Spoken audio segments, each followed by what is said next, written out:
Will go to the word of God. கர்த்தருடைய வார்த்தைக்கு செல்வோம். மத்தேயு 11வது அதிகாரம் 1-11 வாசிப்போம். Matthew chapter 11 verses 1 to 11. இயேசு தம்முடைய 12 சீஷர்களுக்கும் கட்டளை கொடுத்து முடித்த பின்பு அவர்களுடைய பட்டணங்களில் உபதேசிக்கவும் பிரசங்கிக்கவும் அவ்விடம் விட்டு போனார்.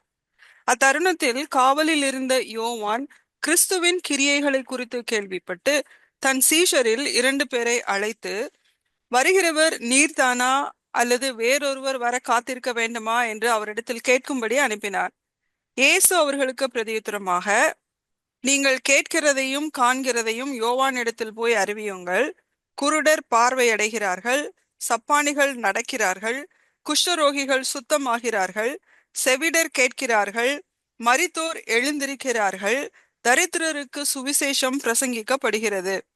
என்னிடத்தில் இடரல் அடையாதிருக்கிறவன் எவனோ அவன் பாக்கியவான் என்றார். அவர்கள் போன பின்பு இயேசு போதும் சிஸ்டர்,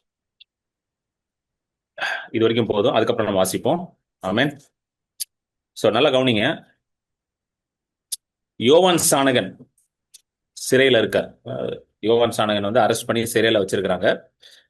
ஸோ எதுக்கு யோவான் ஸ்நானகன் வந்து சிறையில் போட்டாங்க? Why was he arrested, why was he sent to prison? ஏன்னா அவர் ஒரு நல்ல ஒரு நீதிமான், ரொம்ப நேர்மையான ஒரு மனுஷன், பிளேம்லெஸ் மேன். ஆனா அவரை வந்து ஏரோது வந்து அரெஸ்ட் பண்ணி சிறையில வச்சிருந்தாரு. ஏன் அப்படின்னு பாத்தீங்கன்னா, அவர் வந்து ரொம்ப ரொம்ப நேர்மையான, ரொம்ப நீதிமானா இருக்கிறதுனால ஏரோதோட பாவங்கள் எல்லாம் சுட்டி காட்டினார். சும்மா உங்களுக்கு பேக்ரவுண்ட் கொடுக்குறேன் எதுக்கு அவர் அரெஸ்ட் பண்ணாங்கன்னு. ஏன்னா நிறைய பேருக்கு தெரியாம இருக்கலாம், அதனால ஒரு பேக்ரவுண்ட் கொடுக்குறேன். லூக்கா 3:19-20 அதை வாசிங்க. லூக்கா 3:19-20. பார்ப்பங்கு தேசாதிபதியாகிய ஏரோது தன் சகோதரனான பிலிப்புவின் மனைவி ஏரோதியாளின் நிமித்தமாகவும் தான் செய்த மற்ற பொல்லாங்குகளின் நிமித்தமாகவும் யோவானாலே கடிந்து கொள்ளப்பட்ட போது தான் செய்த மற்றெல்லா பொல்லாங்குகளும் தவிர யோவானையும் காவலில் அடைத்து வைத்தான். சோ யோவான் ஸ்நானகன் என்ன பண்ணாருன்னா, ஏரோது செய்த பாவத்தை சுட்டி காட்டார். அவர் என்ன பாவம் பண்ணாருன்னா, தன்னுடைய சகோதரனோட மனைவியை வந்து எடுத்துக்கொண்டார். That is not right in the sight of God. So அதை வந்து அவர் சுட்டி காட்டினார், அதை வந்து கண்டம் பண்ணார். நீ பண்றது பாவம், இப்படி நீ செய்யக்கூடாது. அது மட்டும் இல்லாம மற்ற நிறைய தீமையான காரியங்கள் எல்லாம் ஏரோது அந்த நாட்களில் செஞ்சு கொண்டிருந்தார். ஏன்னா ஏரோது வந்து ரோமர்களோட கண்ட்ரோல்ல இருந்தாரு. இஸ்ரேல் மேல அவர் தான் ஒரு அத்தாரிட்டி மாதிரி வச்சிருந்தாங்க அவரை. ஸோ யூதர்களுக்கு நிறைய கொடுமைகள் எல்லாம் அவர் வந்து செய்து கொண்டிருந்தாரு. அதனால வந்து John the Baptist openly publicly confronted. ஆமென். ரொம்ப நேர்மையாக பப்ளிக்காவே அவர் கிரிட்டிசைஸ் பண்ணார். இதை பிடிக்காம அவர் என்ன பண்ணார், தூக்கி உள்ள வச்சுட்டார். இதுதான் நடந்துச்சு, சரிங்களா? சோ இப்போ வந்து அவர் பிரிசன்ல இருக்கிறார். He still in prison. அவர் என்ன பிரிசன்ல தான் இருக்கிறாரு. இயேசுவோட ஊழியம் வந்து பயங்கரமா பரவிட்டு இருக்கு. Jesus is getting famous day by day. ஒவ்வொரு நாளும் அவரோட ஊழியம் வந்து வளர்ந்துகிட்டே இருக்குது. அவருடைய கீர்த்தியும் புகழ்ச்சியும் கலிலேயா, சமரியா, எல்லா இடத்துலையும் பரவுது. மத்திய நாள்ல எல்லாம் அதை வாசிக்கிறோம். ஸோ எல்லா இடத்துலையும் பரவுது. மக்கள் வந்து அவரை தேடி தேடி வராங்க. இப்ப இவர் வந்து இன்னும் ஜெயில தான் இருக்கிறார். யோவான் ஸ்நானகன் ஜெயில தான் இருக்கிறாரு. அவருக்கு வந்து ஒரு டவுட் வருது. என்ன டவுட் வருதுன்னா, இவர் தான் வந்து மேசியாவான்னு ஒரு டவுட் வருது, சரிங்களா? ஏன் அந்த டவுட் வருது? ஏன்னா யோவான் ஸ்நானகன் தான். இது ஏன் அந்த டவுட் வருது, இது என்ன அப்படின்றத நம்ம அப்புறம் பார்ப்போம். யோவான் ஸ்நானகன் தான் வந்து இயேசுவை முதல்ல அடையாளம் காட்டுறாரு. இது நம்ம பார்க்கணும். அவர் தான் வந்து யார் இயேசு என்று அடையாளம் காட்டுறாரு. யோவான் 1 படிங்க. யோவான் 1ல 19-34 படிங்க. 19 படிங்க, 24 வரைக்கும். யோவான் 1:19. எருசலேமிலிருந்து யூதர்கள் ஆசாரியரையும் லேவியரையும் யோவான் இடத்தில் அனுப்பி, நீர் யார் என்று கேட்ட பொழுது அவன் மறுதலியாமல் அறிக்கையிட்டதுமன்றி நான் கிறிஸ்து அல்ல என்றும் அறிக்கையிட்டான். அப்பொழுது அவர்கள், பின்ன யார், நீர் எலியாவா என்று கேட்டார்கள். அதற்கு நான் அவன் அல்ல என்றான். ஒரே நிமிஷம் 29 படிங்க. 29 வாங்க அப்படியே. மறுநாளிலே யோவான் இயேசுவை தன்னிடத்தில் வர கண்டு, இதோ உலகத்தின் பாவத்தை சுமந்து தீர்க்கிற தேவ ஆட்டுக்குட்டி, எனக்கு பின் இது வந்து யோவான் வந்து இயேசுவை குறித்து சாட்சி சொல்றாரு. இது ரொம்ப முக்கியமானது.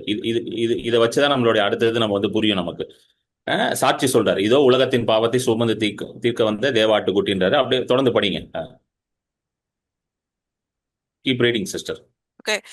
நானும் இவரே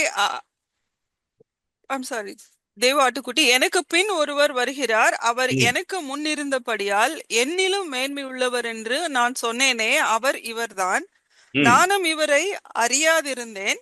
ம். இவர் இஸ்ரவேலுக்கு வெளிப்படும் பொருட்டாக நான் ம். ஜலத்தினாலே ஞானஸ்நானம் கொடுக்க வந்தேன் என்றான். ம். பின்னும் யோவான் சாட்சியாக சொன்னது, ஆவியானவர் புறாவை போல வானத்திலிருந்திறங்கி இவர் மேல் தங்கினதை கண்டேன்.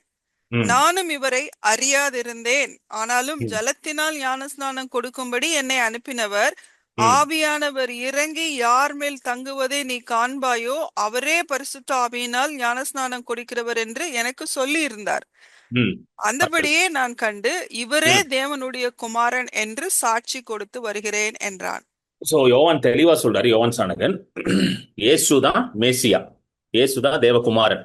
ஏன்னா ஆண்டவர் வந்து ஒரு அடையாளத்தை கொடுக்கிறாரு. நீ ஒரு மனுஷன் வருவாரு, அந்த மனுஷனுக்கு நீ ஞானஸ்தானம் கொடுப்ப, அவர் மேல் ஆவியானவர் புறாவை போல இறங்குவார். சரி, அதை யாருமே பார்க்கல, இவரோட கண்ணுக்கு தான் தெரியுது. இவர் ஒரு தீர்க்கதரிசி, ஆண்டவரால் அழைக்கப்பட்ட ஒரு மனுஷன். இவருக்கு ஆண்டவர் சொல்ல, this shall be the sign, இதுதான் அடையாளமா இருக்கும். ஆவியானவர் வருவாரு, அதை நீ பார்ப்ப, அதுதான் அடையாளம். யாரு? இவர் தான் அந்த தேவகுமாரன். He is the Messiah. So he is very clear. John the Baptist ரொம்ப கிளியரா இருக்கிறார். இவர் தான் மேசியா, இவருக்காக தான் நான் வரேன்ட்டு. ஏன்னா யோவான் ஸ்நானகனுடைய ஊழிய அழைப்பு என்னன்னா, மேசியாக்காக வழியை உண்டாக்கணும், ஒரு வழியை ஆயத்தம் பண்ணணும், to prepare a way for. இதுதான் அவரோட ஊழியமே. For this purpose he was sent. ஏசாயா தீர்க்கதரிசி எழுதுறாரு. ஏசாயா 40:3 படிங்க. ஐசாயா 43, ஏசாயா 40:3. கர்த்தருக்கு வழியை ஆயத்தப்படுத்துங்கள், ம். அவாந்திர வெளியிலே நம்முடைய தேவனுக்கு பாதையை செவ்வை பண்ணுங்கள் என்றும், ம். பள்ளமெல்லாம் உயர்த்தப்பட்டு சகல மலையும் போதும் போதும் குன்றும் போதும். ஓகே. அடுத்தது மலாக்கி 3:1 வாசிங்க. மலாக்கி 3:1. மல்கியா 3:1. இதோ நான் என் தூதனை அனுப்புகிறேன், அவன் எனக்கு முன்பாக போய் வழியை ஆயத்தம் பண்ணுவான். அப்பொழுது நீங்கள் தேடுகிற ஆண்டவரும் நீங்கள் விரும்புகிற போதும் போதும் போதும் போதும் சிஸ்டர். அடுத்தது திருப்பி அதே மல்கியால 4, 5, 6. Chapter 4 verse 5 and 6. இதோ கர்த்தருடைய பெரிதும் பயங்கரமுமான நாள் வருகிறதற்கு முன்னே நான் உங்களிடத்திற்கு எலியா தீர்க்கதரிசியை அனுப்புகிறேன். நான் வந்து பூமியை சங்காரத்தால் அடிக்காதபடிக்கு அவன் பிதாக்களுடைய இருதயத்தை பிள்ளைகளிடத்திற்கும் பிள்ளைகளுடைய இருதயத்தை அவர்கள் பிதாக்களிடத்திற்கும் திருப்புவான். ஆமென். சோ இதுதான் வந்து யோவான் ஸ்நானகனுடைய வேலை. அல்லேலூயா. இதெல்லாம் யோவான் ஸ்நானகனை குறித்து பழைய ஏற்பாட்டிலே தீர்க்கதரிசிகள் பேசின காரியங்கள். இதைதான் அவர் வந்து நிறைவேற்றுறார். இதான் அவருடைய வேலையை. ஒரு வழியை வந்து ஆயத்தம் பண்ணணும். he should prepare the way for the messiah. he is a messenger. இயேசு வரதுக்கு முன்னாடி அவரோட ஊழியம் இருக்கும், இயேசு வந்த பிறகு அவர் ஊழியம் வந்து ஸ்டாப் ஆயிரும். இதுதான் அவர் வேலை. இவ்வளவுதான் அவரோட வேலையே. ஆமென். ஏன்னா யோவான் ஸ்நானகன் வந்து பாத்தீங்கன்னா பழைய ஏற்பாட்டுல இருக்கிற கடைசி தீர்க்கதரிசி. பழைய உடன்படிக்கை, பழைய ஏற்பாட்டுல கடைசி தீர்க்கதரிசி அவர் தான். அல்லேலூயா. சிலுவைக்கு இந்த பக்கம், அதாவது before the cross is the last profit. அதுக்கப்புறம் தீர்க்கதரிசியே கிடையாது. அதுக்கப்புறம் வந்து சிலுவை வருது. சிலுவைக்கு அப்புறம் பரிசுத்தாவியானவர் ஊற்றப்படுகிறாங்க. அதுல வந்து ஆண்டவர் என்ன சொல்றாரு? எல்லாருமே வந்து தீர்க்கதரிசிகளாக எழும்பார்கள். மாம்சமான யாவர் மேலும் என் ஆவியை ஊற்றுவேன், உன்னுடைய குமாரன் குமாரத்திலும் தீர்க்க தரிசனம் உரைப்பார்கள். Everybody is now a prophet of God. இந்த ப்ராஃபட்ன்றதை பத்தி நான் நிறைய டீச் பண்ணியிருக்கேன். நிறைய பேர் என்ன நினைக்கிறாங்கன்னா, ப்ராஃபட்னா சில பேர் தான் ஆண்டவர் வந்து ப்ராஃபட்டா வச்சிருக்கிறாரு, அவங்க கிட்ட தான் நம்ம போய் ஜெபம் பண்ணணும், அவங்ககிட்ட ஜெபம் பண்ணி அவங்க ஆண்டவர்கிட்ட கேட்டு சொல்லுவாங்கன்ட்டு நிறைய பேர் நினைச்சிட்டு இருக்காங்க. கண்டிப்பா வந்து அந்த 5-fold மினிஸ்ட்ரி எபேசியர் 4வது அதிகாரத்துலலாம் வருது இல்ல, அந்த 5 வகையான ஊழியத்துல அப்போஸ்தலர், தீர்க்கதரிசிகள்லாம் இருக்கிறாங்க. ஸ்பெசிபிக்கா ப்ராஃபட் சில பேர் இருக்கிறாங்க. ஆனா ப்ராஃபட் அப்படின்ற ஆக்சுவல் மீனிங் கான்டெக்ட் நீங்க போய் பைபிள்ல பாத்தீங்கன்னா, ப்ராஃபட்னா a man who hears the voice of God. ஹalleluya. தீர்க்கதரிசி என்றால் தேவனுடைய சத்தத்தை கேட்கிற ஒரு மனுஷன். ஹalleluya. தேவனோடு பேசுவார், கேட்பார். சோ புதிய உடன்படிக்கையில பரிசுத்த ஆவியானவர் நமக்குள்ள இருக்கிறதுனால நம்ம எல்லாருமே தீர்க்கதரிசி தான். அதனால பவுல் என்ன எழுதுறாரு 1 கொரிந்தியர் 14 ஆவிக்குரிய வரங்களை நாடுங்கள், எஸ்பெஷலி தட் யூ மே ப்ராஃபஸை. இது என்னது? நீங்க அதிகமா தீர்க்கதரிசனத்தை நாடுங்கள்ன்றார். So everybody has the ability to hear the voice of God. எல்லாருக்குள்ளேயும் கர்த்தருடைய சத்தத்தை கேட்பதற்கான அந்த திறமை இருக்கிறது. ஏன்னா பரிசுத்த ஆவியானவர் உங்களுக்குள்ள இருக்கிறார். ஹalleluya. சோ ப்ராஃபட் தனியா ஒருத்தர் ப்ராஃபட் இருப்பாரு இன்னைக்கு. ஏன்னா நிறைய பேர் தான் நினைக்கிறாங்க அவர் தான் ப்ராஃபட், அவர் ஒரு பெரிய தீர்க்கதரிசி பிரதர், அவர்கிட்ட போய் ஜெபம் பண்ணுவோம் பிரதர், அவர் சொல்லுவாரு நாளைக்கு அடுத்த வருஷம் என்ன நடக்கணும், அதுக்கு அடுத்த வருஷம் என்ன நடக்கணும் அவர் சொல்லுவார் அப்படின்ட்டு. நீங்க ஜெபம் பண்ணீங்கன்னா உங்ககிட்ட ஆண்டவர் டைரக்டா பேசுவார். ஹalleluya. ஆமென். சோ யோவான் ஸ்நானகனுடைய ஊழியம், அவர் தான் last prophet of the old covenant. அதோட முடிஞ்சிருச்சு ஓல்டு கவர்னன்ட்ல. அதுக்கப்புறம் ப்ராஃபிட்டே கிடையாது. இயேசு வராரு, சிலுவைக்கு போறாரு, அடக்கம் ரத்தம் சிந்துறாரு, நம்மளை மீட்டு எடுக்கிறாரு, உயிரோட எழுப்பப்படுறாரு, பரம் ஏறாரு, பரிசுத்தாவியான அனுப்புறாரு. இப்போ உன்னுடைய குமாரதி எல்லாரும் தீர்க்கதரிசனம் உரைப்பார்கள்ட்டார். முடிச்சிட்டாரு. எப்பா நீ அங்க ஓட வேண்டாம், இங்கே ஓட வேண்டாம், நானே உன்னோட பேசணும். உன் அயலானுக்கு நீ போதிக்க வேண்டாம். எபிரேயர் 8ல சொல்றாருல, புதிய உடன்படிக்கையில, you shall none shall teach his neighbour. உன் அயலானுக்கு நீ போதிக்க வேண்டாம், நானே உன்னோட பேசுவேன்றார். ஐ வில் ஸ்பீக் டு யூன்றார். ஹalleluya. நேத்து கூட ஒரு சிஸ்டர், நம்ம மீட்டிங் அட்டன் பண்ற சிஸ்டர் பேசிட்டு இருந்தாங்க. ரோமன் கேத்தலிக்ல இருந்து ரசிக்கப்பட்டு வந்திருக்கிறாங்க. அவங்க ரீசெண்டா ரசிக்கப்பட்ட, அவங்க சொல்றாங்க, அவ்வளவு அற்புதமா இருந்துச்சு சாட்சி சொல்றாங்க அவங்க. ஆண்டவர் என்னை பைபிள் எடுத்து படின்றாரு. படிக்க படிக்க படிக்க அவ்வளவு ரெவலேஷன் வருது. அப்படியே ஆண்டவர் என்ன பேசிக்கிட்டே இருக்கிறார். சடனை எழுப்பி விட்டு ஜெபம் பண்ண சொல்றாரு அப்படின்றாங்க. இப்போதான் ரீசெண்டா ரசிக்கப்பட்டாங்க. என்ன நடக்குது? பரிசுத்த ஆவியானவர் உள்ள இருந்து பேசிட்டு இருக்கார். The spirit of the living God is speaking to her. ஆண்டவர் எல்லாரோடையும் பேசிக்கிட்டு இருக்காரு. உங்ககிட்ட, என்கிட்ட மட்டும் பேசுவார் நினைக்கிறீங்களா? அந்த சிஸ்டரோட மட்டும் தான் பேசுவார் நினைக்கிறீங்களா? உங்ககிட்டயும் பேசிக்கிட்டு இருக்காரு. என்ன, நிறைய நேரம் நம்ம வந்து அதை கவனிக்க மாட்டேங்கிறோம், அவ்வளவுதான். அது நமக்கா தோணுது போல பிரதர். நமக்கா தோணுது போல பிரதர். நல்லதெல்லாம் நமக்காலாம் தோணாதுங்க. எல்லா நல்ல ஈவும் அவரிடத்துல இருந்து தான் வருது. நல்லதெல்லாம் நமக்கெல்லாம் தோணாது. புரியுதுங்களா? நல்லது எல்லாமே அவர்கிட்ட இருந்து வர்றதுதான். Every good thing comes from above, from the father of lights. ஜோதியின் பிதாவின் இடத்துல இருந்து தான் நல்ல காரியங்கள் வரும். when something good, God is speaking something good things to you, it is coming directly from him. ஒருத்தன் வியாதியில இருக்கிறான், அவனை பார்த்தோன்னே உங்களுக்கு அவனுக்கு ஜெபம் பண்ணணும்னு தோணுது பாத்தீங்களா? அது யார் பேசிட்டு இருக்கா? பரிசுத்த ஆவியானவர் உங்களுக்குள்ள பேசிட்டு இருக்காரு. எத்தனை பேருக்கு அப்படி தோணி இருக்கு? வியாதியில இருப்பான், பார்த்தோன்னே டக்குன்னு பார்த்தோன்னா ஃபர்ஸ்ட் ரெஸ்பான்ஸ் உங்களுக்கு என்ன வருது? அவன் மேல இப்ப கையை வைக்கணும். ஏன்னா வேதத்துல போட்டிருக்கு, வியாதிஸ்தர் மேல கையை வைங்கள், அப்பொழுது அவர்கள் சுகமாவார்கள். போய் கையை வைக்கணும் தோணும். ஆனா டக்குன்னு அடுத்தது என்ன பண்ணுது? நான்லாம் கை வச்சா நடக்குமா? ஒருவேளை நான் அதிக பிரசங்க நானே யோசிக்கிறேனோ? தோணி இருக்கு அந்த மாதிரி? நானா யோசிச்சு, நானா கற்பனை பண்ணி இதெல்லாம் பேசிக்கிட்டு நினைக்கிறேன் போல அப்படின்னு சொல்லிட்டு அப்படியே வந்துடுவான். கிடையாது. அது ஆண்டவர் உங்களுக்குள்ள பேசியிருக்கிறார். போய் கையை வைக்க வேண்டியது மட்டும்தான் நம்ம வேலை. சுகமாக்குறது கர்த்தருடைய வேலை. எங்கேயாவது அவர் சொன்னாரா, நீ கையை வச்சு நீ ஏதாவது பண்ணி அவனை எப்படியாவது கஷ்டப்பட்டு அவனை சுகமாக்குன்னு சொன்னாரா? கையை வையே, சுகம் நான் தருவேன்றார் அவர். ஹல்லேலூயா. இதுதான் ஆண்டவர் பேசிட்டு இருக்காரு ஒருத்தர் கூடயும். ஆமென். சோ நல்லா கவனிங்க. சோ இதான் யோவான் ஸ்நானகனோட வேலை. என்னது? சோ யோவான் ஸ்நானகன் இயேசுக்காக வழியை ஆயத்தம் பண்ண வருகிறார். அவரோட பர்பஸே வந்து என்னன்னா, பாருங்க, அவரோட பர்பஸ் இது வந்து நம்ம இது புரிஞ்சாதான் சில காரியம் நம்மளுக்கு புரியும். அதனாலதான் கொஞ்சம் நான் டீட்டெயிலா போறேன். யோவான் 1:33 படிங்க. 1:33 திரும்ப வாசிப்போம். யோவான் 1:33. நானும் இவரை அறியாதிருந்தேன், ஆனாலும் ஜலத்தினால் ஞானஸ்நானம் கொடுக்கும்படி என்னை அனுப்பினவர் ஆவியானவர் இறங்கி யார் மேல் தங்குவதை நீ காண்பாயோ அவரே பரிசுத்த ஆவியினால் ஞானஸ்நானம் கொடுக்கிறவர் என்று எனக்கு சொல்லி இருந்தார். Luke 3:16, Luke 3:16. யோவான் எல்லாருக்கும் பிரதித்திரமாக, நான் ஜலத்தினால் உங்களுக்கு ஞானஸ்நானம் கொடுக்கிறேன், என்னிலும் வல்லவர் ஒருவர் வருகிறார், அவருடைய பாதரட்சைகளின் வாரை அவிழ்க்கிறதற்கும் நான் பாத்திரன் அல்ல. அவர் பரிசுத்த ஆவியினாலும் அக்கினியினாலும் உங்களுக்கு ஞானஸ்நானம் கொடுப்பார். The first thing, John came to give baptism by water. சரிங்களா? ஏன் யோவான் ஸ்நானகன் ஞானஸ்தானம் ஜலத்தினால கொடுத்தார்? நல்லா ஒரு காரியம் நம்ம புரிஞ்சுக்கணும்.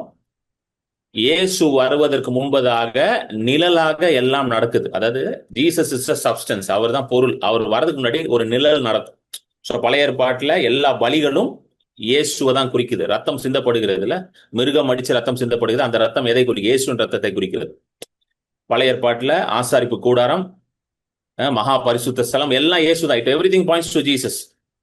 அதே போல யோவான் ஸ்நானகன், ஜான் த பேப்டிஸ்ட், ஜலத்தினால தண்ணியினால ஞானஸ்தானம் கொடுப்பது, இயேசு கிறிஸ்து வந்து நம்மளை பரிசுத்த ஆவியினால ஞானஸ்தானம் கொடுப்பதற்கான ஒரு அடையாளமாக இருந்துச்சு. புரியுதுங்களா? எல்லாமே வந்து பாத்தீங்கன்னா ஒரு ஷேடோ இருக்கும்.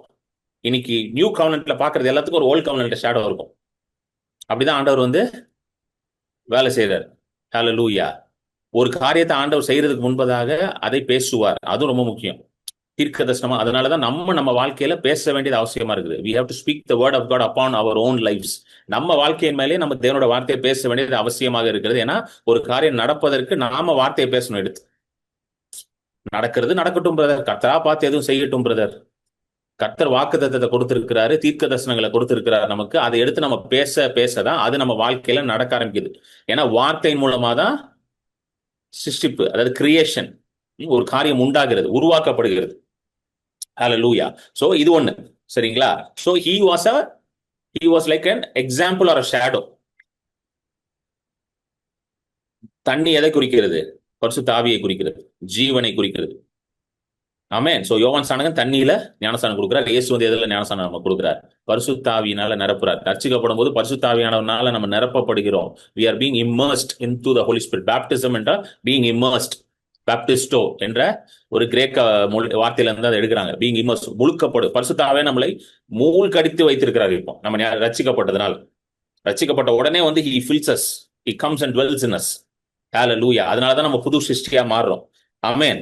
அடுத்தது பாத்தீங்கன்னா, யோவான் ஸ்நானகனுடைய ஊழியம் வந்து இயேசு வந்த உடனே குறையணும். நல்லா புரிஞ்சுக்கோங்க. இப்ப நம்ம எல்லாம் வந்து இயேசுவை சந்திச்ச உடனே தான் நம்மளுக்கு இன்க்ரீஸ்.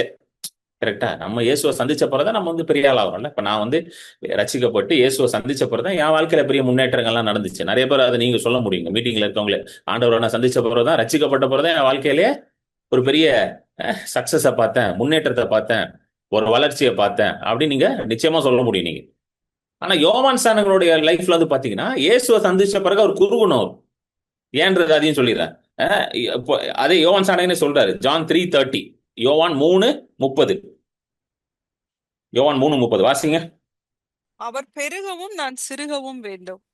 இது யோவான் ஸ்நானகன். அவர் பெருகவும் நான் சிறுகவும் வேண்டும். நல்லா புரிஞ்சுக்கோங்க, இது யோவான் ஸ்நானகனுடைய ஜெபம். இன்னைக்கு இதை நிறைய பேர் எடுத்து ஜெபம் பண்ணிக்கிட்டு இருக்காங்க. அவர் பெருகணும் நான் சிறுகணும், அவர் பெருகணும் நான் சிறுகணும். இன்னைக்கு அந்த ஜெபம் கிடையாது. இன்னைக்கு வந்து பவுல் போல ஜெபிக்கணும் நீங்க. என்னது? கலாத்தியர் 2:20 டக்குன்னு போடுங்க. கலாத்தியர் 2:20, கலேஷியன்ஸ் 2:20. கிறிஸ்துவுடனே கூட சிலுவையில் அறையப்பட்டேன், ஆயினும் பிழைத்திருக்கிறேன். இனி நான் அல்ல, கிறிஸ்துவே எனக்குள் பிழைத்திருக்கிறார். புரியுதுங்களா? இனி நான் அல்ல, கிறிஸ்துவே எனக்குள் பிழைத்திருக்கிறார். It is no longer I, Christ living in me. இதுதான் நியூ கவர்னன்ட் பிரேயர். ஹalleluya. ஆமென். It is no longer my desire, my wishes, my purpose, my calling. என்னுடைய சொந்த அழைப்பு, என்னுடைய சொந்த இது, அதெல்லாம் எதுவும் கிடையாது. கிறிஸ்துவே எனக்குள்ள வாழ்கிறார், கிறிஸ்துவே எனக்குள்ள பிழைத்திருக்கிறார். அவருடைய திட்டம் தான் என்னுடைய திட்டமா மாறுது. அப்படியே இங்க எனக்கு வேலையில்லை, அவர் தான் எல்லாம் உள்ள வேலை செய்யறாரு. ஹalleluya. ஆமென். இயேசுவே சொல்றாருல, பரிசுத்த ஆவியினால நிரப்பப்பட்ட ஒரு மனுஷன் வந்து ஒரு காத்தை போல இருப்பானா. அவன் எங்க போவான், எப்படி போவான்னே சொல்ல முடியாது. ஏன்னா பரிசுத்த ஆவியை எங்கனாலும் கூட்டு போறவர். அப்படிதான் இருப்பான ஒரு மனுஷன். ஏன்னா இனி நான் அல்ல, கிறிஸ்துவே எனக்குள்ள பிழைத்திருக்கிறார். It is no longer I, Christ who lives in me. ஹalleluya. ஆமென். இதுதான் நியூ கவர்னன்ட் இது. சோ யோவான் ஸ்நானகன் வந்து அந்த 3:30 அப்ப சொல்றாருல, யோவான் 3:30, நான் குறுகணும் அவர் பெருகணும்ன்றது என்னன்னா, இயேசு வந்த உடனே his ministry should cease, it should stop. ஏன்னா there is no relevance for John the Baptist after the coming of Jesus Christ. புரியுதுங்களா? இயேசு வந்து அவர் சிலுவைக்கு போறதுக்கு 3.5 வருடத்துக்கு முன்பதாக தான் வந்து ஞானஸ்தானம் எடுக்கிறார். ஏன்னா 3.5 years தான் மினிஸ்ட்ரி. அதுக்கப்புறம் சிலுவைக்கு போயிடுறாரு. ஸோ ஆல்மோஸ்ட் ஒரு 3.5 வருஷம் தான். ஸோ இயேசு வந்த உடனே இவரோட மினிஸ்ட்ரி குறைஞ்சிடணும். ஏன்னா 3.5 வருஷம் கழிச்சு யோவான் ஸ்நானனுக்கு அங்க ஊழியமே கிடையாது, அங்க வேலையே கிடையாது. அங்க அண்டர்ஸ்டாண்ட்? புரியுதுங்களா இல்லையாங்க? அங்க வேலையே கிடையாது. ஏன்னா இயேசு பரிசுத்த ஆவியானவர் வந்த பிறகு யோவான் ஸ்நானன் என்ன பண்ண போறாங்க உட்காந்துக்கிட்டு? அதனாலதான் அவர் அப்படி சொல்றாரு, நான் குறுகணும் அவர் பெருகணும். புரியுதுங்களா? ஐ ஷுட் டிக்ரீஸ், என்னுடைய ஊழியம் குறுகணும், என்னுடைய அழைப்பு குறுகணும். ஏன்னா என் வேலை முடிஞ்சிருச்சு, இப்ப அவர் தான் என்ன ஆகணும், இன்க்ரீஸ் ஆகணும் அப்படின்னு. இதுதான் அவர் சொல்றாரு யோவான் ஸ்நானன். You understand? சோ இப்படிப்பட்ட ஒரு அழைப்பு, ஒரு யூனிக்கான ஒரு இது, ஒரு எப்படி சொல்றது, இதை குறித்து நான் தியானம் பண்ணும்போது எனக்கு ரொம்ப ஆண்டவர் நிறைய காரியங்களை வெளிப்படுத்திட்டு இருந்தார். இவர் ஒரு எப்படி சொல்றது, யாருக்குமே இல்லாத ஒரு டிஃப்ரெண்டான யூனிக்கான ஒரு அழைப்பை வந்து ஆண்டவர் அவர் மேல வச்சிருக்கிறார். அந்த அழைப்பு வந்து இயேசு வரைக்கும் தான் அது வேலை பண்ணுமா அந்த அழைப்பு. ஆண்டவர் சொல்றாரு இது வரைக்கும் தான் அவருக்கு. ஏன்னா என்ன நடக்குதுன்னு பாத்தீங்கன்னா, யோவான் ஸ்நானகனை தூக்கி ஜெயில வச்சிருக்காங்கல்ல, ஜெயில வச்சுட்டு நீங்க போய் படிச்சு பாத்தீங்கன்னா, அதெல்லாம் படிக்க தேவையில்லை, நம்ம மத்தேயு 14 வரும். அவரை வந்து ஜெயிலே வச்சு கொண்டுருவானுங்க, எக்ஸிக்யூட் பண்ணிடுவானுங்க. ஏரோதோட மனைவி இருக்கால, ஏரோதியஸ், அவ என்ன பண்ணிடுவா, இவர் வந்து நம்ம செய்யற பாவத்தெல்லாம் சுட்டி காட்டுறேன்னு சொல்லி ஏதோ தந்திரம் பண்ணி எக்ஸிக்யூட் பண்ணிடுவா. ஸோ சீக்கிரம் அவர் வந்து மரித்து போயிடுவார். ஸோ நானே கேட்டேன் ஆண்டவர்கிட்ட, என்ன ஆண்டவரே இப்படி அவர் மரித்து போயிட்டாரே, ஏன் இப்படி ஆயிடுச்சு அப்படின்னா, his calling and his ministry and his purpose was over on this earth. அது முடிஞ்சிருச்சு. முடிஞ்ச உடனே அவர் ஆண்டவர் எடுத்துக்கிட்டார். சரிங்களா? இது கேட்கறது கொஞ்சம் கஷ்டமா தான் இருக்கும், ஆனா இதுதான் உண்மை. அது முடிஞ்சிருச்சு. ஏன்னா அவருடைய லைஃப் ஆண்டவர் எப்படி வச்சிருந்தாருன்னா ஒரு டிஃப்ரெண்டா வச்சு. நல்லா பாத்தீங்கன்னா யோவான் ஸ்நானகன் திருமணம் பண்ணிருக்க மாட்டார். கரெக்டா? சொசைட்டில வாழ மாட்டார், குடும்பத்துல எல்லாம் வாழல. அவர் தனியா போய் காட்டுல இருப்பாரு. இல்ல, காட்டுல இருப்பாரு. தோல்ல தான் ஆடைகள் போட்டு ஆடை போட்டிருப்பாரு. ஒரு ஸ்கின்ல, அனிமல் ஸ்கின்ல தான் ஆடை. வெட்டுக்கிளியும் மலை தேன், காட்டு தேனை தான் என்ன பண்ணுவாரு அவரு புசிப்பாரு. ஸோ அவருக்கு ஒரு ஹெர்மெட் மாதிரி இருப்பார். ஹெர்மெட்னா ஒரு சாமியார் மாதிரி இருப்பார். இந்த குகையில வாழ்ற சாமியாருங்க இருக்காங்க, ஹெர்மெட்ஸ்னுவாங்க. அவங்கள மாதிரி வாழ்ந்துட்டு இருந்தார். ஒரு சேஜ் மாதிரி இருந்தார் அவர். ஏன்னா அதுதான் அவரோட அழைப்பே. இயேசுக்கு வழியை ஆயத்தம் பண்ணணும். ஆயத்தம் பண்ணி முடிச்சுட்டு அவர் கிளம்பிடணும். புரியுதுங்களா? ஆனா யோவான் ஸ்நானகனும் வந்து என்ன பாருங்க, என்னதான் ஒரு ஆண்டவர் அவருக்கு அழைப்பு இப்படிதான் வச்சிருந்தாலும் அவருடைய மனசுல என்ன இருக்குது, ஜெயில இருக்கணும், ஜெயில இருந்து ரிலீஸ் ஆகணும். தப்பே கிடையாது. அவர் மனசு அப்படி தோணுது அவருக்கு. ஏன்னா அவரு என்னது மாம்சத்துல தானே இருக்காரு. ஸோ மாம்சத்துல இருக்கனால அவருக்கும் சில இது இருந்திருக்கு. ஜெயிலே இருக்கிறோமே, ஜெயில இருந்து நம்ம ஏன் விடுதலை ஆகல? அதுதான். அதனால தான் அவர் என்ன பண்றாரு, கொஸ்டின் கேட்கிறாரு. திரும்ப வந்துருங்க, நம்ம மெயின் இதுக்கு வந்துருவோம். இது வரைக்கும் உங்களுக்கு புரிஞ்சிருக்கும்னு நினைக்கிறேன். ஜானோட ஒரு ஒரு ஒரு பேசிக் இது உங்களுக்கு புரிஞ்சிருக்கும். மத்தேயு 11, மத்தேயு 11:2 போடுங்க. மத்தேயு 11:2 நம்ம மெயின் பேசேஜ். அத்தருணத்தில் காவலில் இருந்த யோவான் கிறிஸ்துவின் கிரியைகளை குறித்து கேள்விப்பட்டு தன் சீஷரில் 2 பேரை அழைத்து, வருகிறவர் நீர்தானா அல்லது வேறொருவர் வர காத்திருக்க வேண்டுமா என்று அவரிடத்தில் கேட்கும்படி அனுப்பினான். இயேசு அவர்கள் வருகிறவர் நீர்தானா இல்ல இன்னொருத்தர் வரணுமா? ஜான் த பேப்டிஸ்ட்க்கு இப்படிப்பட்ட ஒரு டவுட் வந்துருச்சு. ஏன்னா அவர் தானே சொல்றாரு, இவர் தான் ஆட்டுக்குட்டி, இவர் வந்து பரிசுத்த ஆவியினால என்ன பண்ணுவாரு, ஞானஸ்தானம் கொடுப்பாரு, இவர் தான் அப்படின்றதுக்கு ஒரு அடையாளம் என்னது, அந்த அந்த பரிசுத்த ஆவியானவர் ஒரு புறாவை போல வந்து இறங்குவார். நம்ம படிச்சோம் அந்த வசனத்துல எல்லாம். யோவான் 3:29-34 படிச்சோம்ல. தெளிவா சாட்சி கொடுக்கிறாரு. ஆனா இப்போ அவர் ஒரு பிரச்சனையில இருக்கும் போது என்ன பண்றாரு, என்னங்க, நம்மள மாதிரியே ஜெபம் பண்றாரு. ஆண்டவரே இருக்கிறீரா இல்லையா, என்ன பண்ணி கொண்டிருக்கிறீர்? கரெக்டா வருதா? மேட்ச் ஆயிடுச்சா நம்ம ஜெபத்துக்கும் அவர் ஜெபத்துக்கும்? அதுதான் பைபிள் எனக்கு ரொம்ப பிடிக்கும். இன்னைக்கு நம்ம என்னெல்லாம் பண்றோமோ அதெல்லாம் பைபிள் ஏற்கனவே எழுதி வச்சுட்டாங்க. Bible is not an ancient book, it is a contemporary book. நிறைய பேர் சொல்றாங்க பைபிள் வந்து ஒரு பழைய புஸ்தகம் பிரதர். பழைய புஸ்தகம்லாம் கிடையாது. இன்னைக்கு படிச்சாலும் இன்னைக்கு நீங்க பண்ற அக்க போறெல்லாம் பைபிள் எழுதி வச்சிருக்கு. ஹல்லேலூயா. இன்னைக்கு உங்க வீட்டுல நடக்கிறதெல்லாம் பைபிள் இருக்கு.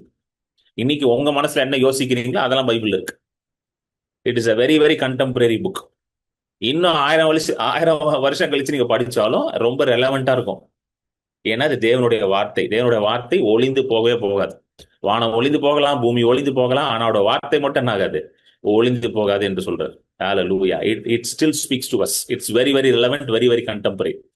அதனாலதான் இதை நீங்க வந்து என்ன பண்ணணும், கண்ணும் கருத்துமா ஒரு பொக்கிஷத்தை போல நீங்க பாதுகாக்கணும். ஏன்னா இதுலதான் ஜீவன் இருக்கிறது.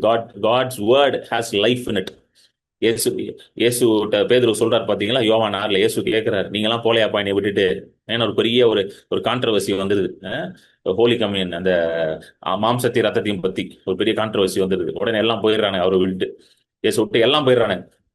இயேசு கேட்கிற சீசர்களை பார்த்து கேட்கிறாரு, எப்ப நீங்களும் போலையாப்பா, வேணா போயிருப்பான்றாரு. இயேசு வந்து பாத்தீங்கன்னா யாரையும் கண்ட்ரோல்லாம் பண்ண மாட்டார்.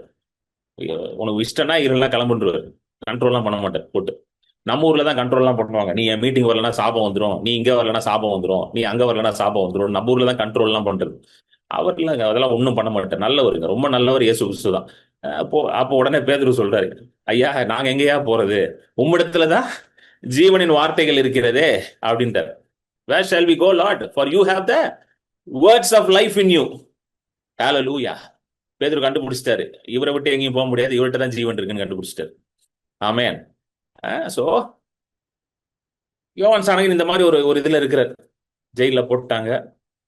இயேசுவனோட கசின், இயேசு வந்து பிளஸ் அவருக்கு சொந்தக்காரர் வேற, கசின் பிரதர். எலிசபெத்தும் மரியாலும் சொந்தக்காரங்கல்ல. ஸோ யோவான் ஸ்நானகன் வந்து எலிசபெத்தோட இதுல கர்ப்பத்துல இருக்கும் பொழுது மரியா போய் சந்திக்கிறாங்க. இயேசுவோட அம்மா போய் சந்திக்கும் பொழுது, லூக்கா 2வது அதிகாரத்துல எல்லாம் வரும், அது 1வது அதிகாரத்துல வரும். அப்பொழுது மரியாளோட சத்தத்தை கேட்டு யோவான் ஸ்நானகன் கர்ப்பத்திலே துள்ளினாராம். துள்ளது மட்டும் இல்ல, and was filled with holy spirit, கர்ப்பத்திலே பரிசுத்த ஆவியினால நிரப்பப்பட்டார். அப்படிப்பட்ட ஒரு அனுபவம் அவருக்கு இருக்கிறது, ஒரு என்கவுண்டர் இருக்குது. கர்ப்பத்திலே இயேசுவின் தாயாரை சந்தித்த ஒரு அனுபவம், இயேசுவை சந்தித்த ஒரு அனுபவம் அவருக்கு உண்டு.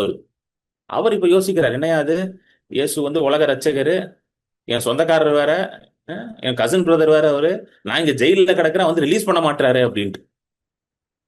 என்னங்க நம்மளும் கேட்கறோம்ல சில நேரம், என்னது இது, சண்டே ஒழுங்கா சர்ச்சுக்கு போறேன், எல்லாம் பண்றேன், பேரு கூட நல்ல கிறிஸ்டியன் பேரா தான் வச்சிருக்கிறேன், ஜேக்கப் ஜான் அப்படின்னு கிறிஸ்டியன் பேரா தான் வச்சிருக்கிறேன், ஆனா ஒன்னும் நடக்க மாட்டீங்க வாழ்க்கையில. எத்தனை பேர் அப்படிலாம் யோசிச்சிருக்கீங்க? புரியுதுங்களா? உங்களுக்கு தான் ஆண்டவர் இன்னைக்கு பேசிக்கிட்டு இருக்காரு. நல்லா கவனிங்க. அப்ப இயேசு அவருக்கு என்ன பதில் சொல்றாருன்னா, படிங்க சிஸ்டர், 4, 5, 6 ரொம்ப முக்கியமான வசனங்கள். 4, 5, 6. இயேசு அவர்களுக்கு பிரதியுத்தரமாக, நீங்கள் கேட்கிறதையும் காண்கிறதையும் யோவானிடத்தில் போய் அறிவியுங்கள். குருடர் பார்வையடைகிறார்கள், சப்பானிகள் நடக்கிறார்கள், குஷ்டரோகிகள் சுத்தமாகிறார்கள், செவிடர் கேட்கிறார்கள், மரித்தோர் எழுந்திருக்கிறார்கள், தரித்திரருக்கு சுவிசேஷம் பிரசங்கிக்கப்படுகிறது. ஹல்லேலூயா. இத வந்து லூக் வந்து இன்னும் கொஞ்சம் டீடைலா சொல்லுவாரு. லூக்ல படிங்களேன். லூக்கா எழுதின சுவிசேஷம் 7, 20, 21 படிங்க. அந்த வசனத்தை படிச்சு திரும்ப இங்க வந்துருவோம். லூக்கா 7, 20, 21.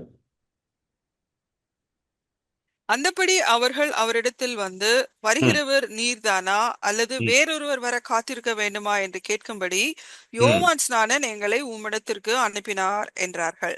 அந்த சமயத்திலே நோய்களையும் கொடிய வியாதிகளையும் லூக்கா 7 இல்ல அங்க டிஸ்பிளேல மாறிடுச்சு. ஓகே.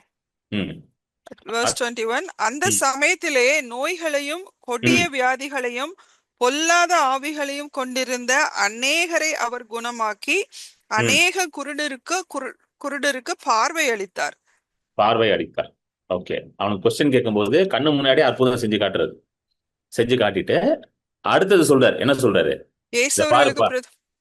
இயேசுவுக்கு பிரதியுத்தரமாக குருடர்கள் பார்வை, இல்ல வேண்டாம், குருடர்கள் பார்வை அடைகிறாங்க, முடவர்கள் நடக்கிறாங்க அப்படின்றது பேசுறார். ஆமென். சோ யோவான் ஸ்நானகனுக்கு இயேசு வந்து எதற்காக நான் வந்திருக்கிறேன், what is my purpose, what is my calling, இது நான் எதற்காக, இதை நான் என்ன செய்வதற்காக கர்த்தர் என்னை அனுப்பி இருக்கிறார் என்பதை அவருக்கு சுட்டி காட்டுறார். அதை எக்ஸ்பிளைன் பண்றாரு. முதல்ல திரும்ப வந்துரு விஜய், மத்தேயுக்கு வந்துரு, மத்தேயு 11:4 வந்துருங்க. இதை போய் என்ன பண்ணுங்க, அவர் இடத்துல சொல்லுங்க, எதற்காக நான் வந்திருக்கிறேன் அப்படின்னு சொல்லி தெளிவா அப்படியே சொல்லிக்கிட்டே வர. சரிங்களா? சொல்லிக்கிட்டே வந்துட்டு 6வது வசனம் 6th verseல என்ன போறாருன்னா, என்னிடத்தில் என்னது இடரல் அடையாதவன் பாக்கியவான். If you are not offended, 6th verse, offended because of me, if you are not offended by me, நீ என்னது பாக்கியவான்ற. இன்னைக்கு நிறைய பேருக்கு வந்து என்னன்னா, அதாவது என் லைஃப்ல நான் கத்துக்கிட்ட ஒரு பெரிய பாடம் என்னன்னா, யார் மேலனாலும் கூட கோமா இருக்கலாம். கோமா இருக்கக்கூடாது. ஒரு எக்ஸாம்பிளுக்காக சொல்றேன். யார் மேலனா கூட உங்களுக்கு வருத்தம் இருக்கலாம், இவர் மேல வருத்தம் இருக்கலாம், அவர் மேல வருத்தம் இருக்கலாம், இவங்க வருத்தம் இருக்கலாம். கர்த்தர் மேல மட்டும் வருத்தம் இருந்தா நம்மளுக்கு நம்பிக்கையே கிடையாது. ஆமென். If we are disappointed with God, if we are offended with God, then there is no hope for us.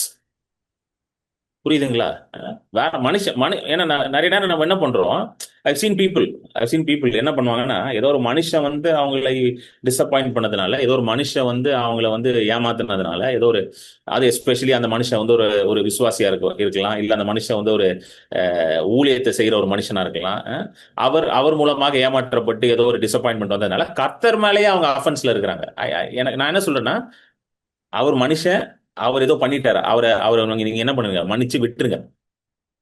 அதை வச்சு கர்த்தர் அப்படிதான்றதை நம்ம என்ன பண்ணக்கூடாது, தீர்மானிக்க கூடாது.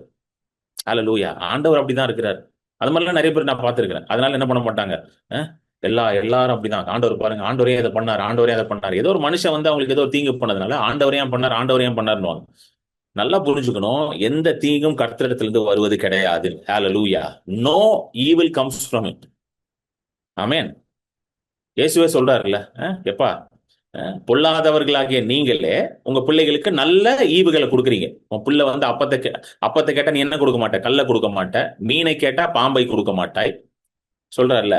சோ பொல்லாதவர்கள், நீனே உன் பிள்ளைக்கு கரெக்டா தான் கொடுக்குற, பிரெட் கேட்டா பிரெட் தான் கொடுக்குற, ஃபிஷ் கேட்டா ஃபிஷ் தான் கொடுக்குற, பாம்பை கொடுக்க மாட்ட, கல்ல கொடுக்க மாட்ட.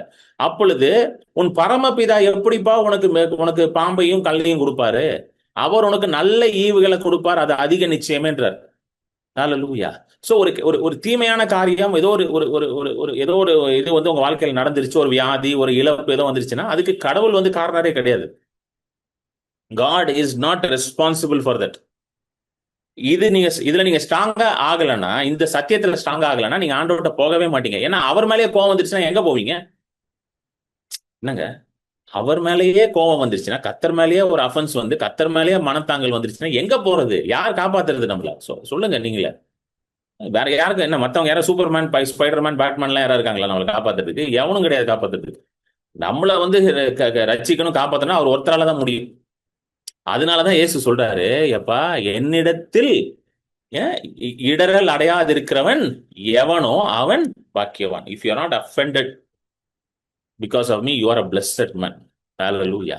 சோ தீமை நடந்துருச்சு, பொல்லாத காரியங்கள்லாம் நடந்துருச்சு, ஏதோ நடந்துருச்சு, ஆனா எதுக்குமே கர்த்தர் காரணம் கிடையாது. God is not responsible for that. ஹல்லேலூயா. அந்த தீமைக்கு என்ன காரணம்னு எனக்கு தெரியல, அது நிறைய நேரம் நமக்கு புரியவும் இல்லை.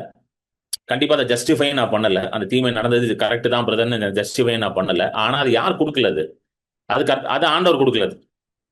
இதுல நீங்க வந்து ஸ்ட்ராங்கா ஆயிட்டீங்கன்னா, if you are very rooted in this truth, இந்த சத்தியத்துல நீங்க ரொம்ப ஸ்ட்ராங்கா இருக்கிறீங்கன்னா, நிச்சயமாக நீங்க ஆண்டவர்கிட்ட போய் கண்டிப்பாக ஒரு நீதியை நீங்க பெற்றுக்கொள்ள முடியும். You can receive justice for you. ஹல்லேலூயா. ஆண்டவரோட நன்மையை நீங்க ருசி பார்க்க முடியும். ஆமென். சோ அதனாலதான் இங்க சொல்றாரு, don't be offended because of me அப்படின்னு சொல்லிட்டு, நம்ம இதை பார்த்துட்டு இன்னொன்னு ஒண்ணு பார்க்கணும். அதை பார்த்துருவோம் டக்குன்னு. அடுத்தது இயேசு வந்து இப்போ யோவான் ஸ்நானகனை பத்தி விவரிக்கிறார். Is talking about John now. ரொம்ப ரொம்ப அழகானது. 7ல இருந்து அப்படியே படிங்க சிஸ்டர், 7ல இருந்து படிங்க.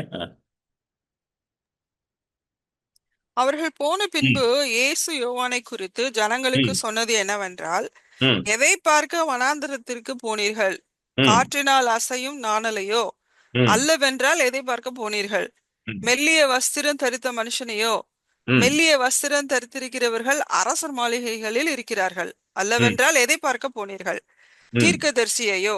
ஆம், தீர்க்கதரிசியை பார்க்கிலும் மேன்மையுள்ளவனையே என்று உங்களுக்கு சொல்லுகிறேன். அதெப்படி எனில், இதோ நான் என் தூதனை உமக்கு முன்பாக அனுப்புகிறேன், அவன் உமக்கு முன்னே போய் உமது வழியை ஆயத்தம் பண்ணுவான் என்று எழுதிய வாக்கியத்தால் குறிக்கப்பட்டவன் இவன்தான். போதும், அப்படியே இருங்க. நல்லா கவனிங்க. இயேசு கிறிஸ்து வந்து the right way to judge a situation and the right way to see God is to see through the word of God. So தேவனோட வார்த்தையின் மூலமா ஒரு காரியத்தை நம்ம பார்க்க கத்துக்கொள்ளணும். ஹல்லேலூயா. சோ இயேசு வந்து யோவான் ஸ்நானகனை பத்தி பேசும்பொழுது என்ன சொல்றா, நீங்க வனாந்தரத்தை போய் பார்க்க போனீங்க, அவர் எப்படி இருந்தார் அதெல்லாம் டிஸ்கிரைப் பண்ணிட்டு, அவர் ஒரு தீர்க்கதரிசி அப்படின்றார். He is a prophet. தீர்க்கதரிசியே, ஆம் அவர் தீர்க்கதரிசி தான் அப்படின்னு சொல்லிட்டு அவரை பத்தி என்ன எழுதி இருக்கு அதை வந்து அவங்க படிக்கிறாரு. அந்த படிங்க, அதை வாசிங்க. 10வது வாசிங்க. 10th verse வாசிங்க. அதெப்படி எனில், இதோ நான் என் தூதனை உமக்கு முன்பாக அனுப்புகிறேன், அவன் உமக்கு முன்னே போய் உமது வழியை ஆயத்தம் பண்ணுவான் என்று எழுதிய வாக்கியத்தால் குறிக்கப்பட்டவன் இவன்தான். என்ன சொல்லிட்டாரு இயேசு? எப்பா உனக்கு முன்பதாக நான் தூதனை அனுப்புவேன், அவர் போய் வழியை என்ன பண்ணாரு? ப்ரிப்பேர் பண்ணுவார். ஒரு வழியை ஏற்படுத்துவார், ஆயத்தப்படுத்துவார். சோ ஜான் த பேப்டிஸ்டோட அழைப்பு இவ்வளவுதான். So technically what Jesus was telling was, முடிஞ்சிருச்சு. ஜான் த பேப்டிஸ்டோட அழைப்பு முடிஞ்சிருச்சு. புரியுதுங்க உங்களுக்கு? his work is over, his purpose is over. அவர் எதற்காக வந்தாரோ முடிச்சிட்டார். பவுல் சொல்வது போல ஓட்டத்தை ஓடி முடித்து விட்டாருன்றார். இதுதான் அவர் சொல்றாரு. புரியுதுங்களா? இதுதான் அவர் அங்க மென்ஷன் பண்றாரு. இதை எங்க இருந்து அவர் சொல்றாரு? அவரா சொல்லல, எழுதி இருக்கிறதே அதை எடுக்கிறார். புரியுதுங்களா? எங்க இருக்குது? for this is he of whom it is written. எழுதிய வாக்கியத்தால் குறிப்பட்டவன் இவன் தான். சோ என்ன எழுதியிருக்கு? அவர் வருவார், எனக்கு முன்பாக வருவாரு, வழியை ஆயத்தம் பண்ணுவார். அவர் ஒரு மெசஞ்சர், அவ்வளவுதான், முடிஞ்சிருச்சு. Is work is over now. So இங்க வந்து என் மேல கோவப்படுறதுல எந்த அர்த்தமும் இல்லை அப்படின்றாரு. புரியுதுங்களா? எத்தனை பேர் புரியுது? சரிங்களா? சரி, இது நல்லா கவனிங்க. ஓகே, இது வந்து ஜான் த பேப்டிஸ்டோட இது மட்டும் தான். இன்னைக்கு நல்லா பாருங்க, 11வது வசனம் ரொம்ப முக்கியமான வசனம். இது எல்லாமே நம்ம இன்ட்ரடக்ஷன்ல தான் இருக்கிறோம், இன்னும் மெயின் மெசேஜ்க்கே போல. 11 படிங்க, 11th verse. ஸ்திரீகளிடத்திலே பிறந்தவர்களில் யோவான் ஸ்நானனை பார்க்கிலும் பெரியவன் ஒருவனும் எழும்பினதில்லை. ஆகிலும் பரலோக ராஜ்யத்தில் சிறியவனாய் இருக்கிறவன் அவனிலும் பெரியவனாய் இருக்கிறான் என்று உங்களுக்கு மெய்யாகவே சொல்கிறேன். ஹல்லேலூயா. இப்போ ஆண்டவர் வந்து யோவான் ஸ்நானகனை உங்களையும் ஒப்பிட்டுங்க பேசிட்டு இருக்காரு. நீங்க கேட்கலாம், பிரதர் நான் எங்க பிரதர் இந்த வசனத்துல இருக்கேன், நீங்க இந்த வசனத்துல இருக்கிறீங்க. அவர் என்ன சொல்றாரு, இது வரைக்கும் ஸ்திரீகள் இடத்துல பிறந்தவன் ஒருவனும் யார் எங்க கிடையாதான், யோவான் ஸ்நானகனோட பெரியவன் கிடையாது. None is greater than John the Baptist. இந்த யோவான் ஸ்நானகனோட பெரியவர் யாரும் கிடையாது இது வரைக்கும் பிறந்தவர்கள். ஆனாலும் பரலோக ராஜ்யத்துல இருக்கிற சிறியவன், லீஸ்ட் எளியவன் இருக்கான் பாத்தீங்களா, அவன் யோவான் ஸ்நானகனோட பெரியவன். But he who is least in the kingdom of heaven is greater than he. So who is in the kingdom of heaven? நீங்களும் நானும் தான் தேவனுடைய ராஜ்யத்துல இருக்கிறோம். இப்போ ரட்சிக்கப்பட்ட நம்ம எல்லாருமே எந்த ராஜ்யத்துல இருக்கிறோம்? தேவனுடைய ராஜ்யத்துல இருக்கிறோம். ஹல்லேலூயா. நம்ம எல்லாம் என்ன நினைச்சிட்டு இருக்கோம்னா, தேவனுடைய ராஜ்யம் என்பது பரலோகத்துக்கு போன போலதான் அந்த தேவனுடைய ராஜ்யம், கிங்டம் ஆஃப் ஹெவன், பரலோக ராஜ்யத்துக்குள்ள நம்ம பிரவேசிக்கிறோம். கிடையாது. நீங்க ரட்சிக்கப்பட்ட உடனே நீங்க அவருடைய ராஜ்யத்துக்குள்ள நீங்க போயிட்டீங்க. நல்லா புரிஞ்சுக்கணும். Right now you are in the kingdom of God. You are living in the kingdom of God.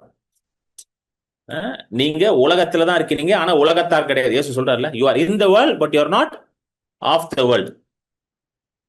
ஹல்லேலூயா. நீங்க உலகத்துல தான் இருக்கீங்க, ஆனா நீங்க உலகத்தார் கிடையாது. கொலோசியர்ல பவுல் எழுதுறாரு, நம்ம ரட்சிப்புல வந்து நமக்கு என்ன நடந்துச்சு அப்படின்ட்டு. பாருங்க, கொலோசியர் 1:13 வாசிங்க. 1:13. கொலோசியன்ஸ் 1:13. இருளின் அதிகாரத்தினின்று நம்மை விடுதலையாக்கி தமது அன்பின் குமாரனுடைய ராஜ்யத்திற்கு உட்படுத்தினவருமாய் இருக்கிற பிதாவை ஸ்தோத்திரிக்கிறோம். இருளின், ஏன் வசனம் மாற மாட்டீங்க? வசனம் கடகடன் மாத்துங்க. கொலோசியர் 1:13. இருளின் அதிகாரத்திலிருந்து நம்மை விடுதலையாக்கி தமது அன்பின் குமாரனுடைய ராஜ்யத்திற்கு என்ன பண்ணிருக்கிறாரா? உட்படுத்தியிருக்கிறார்.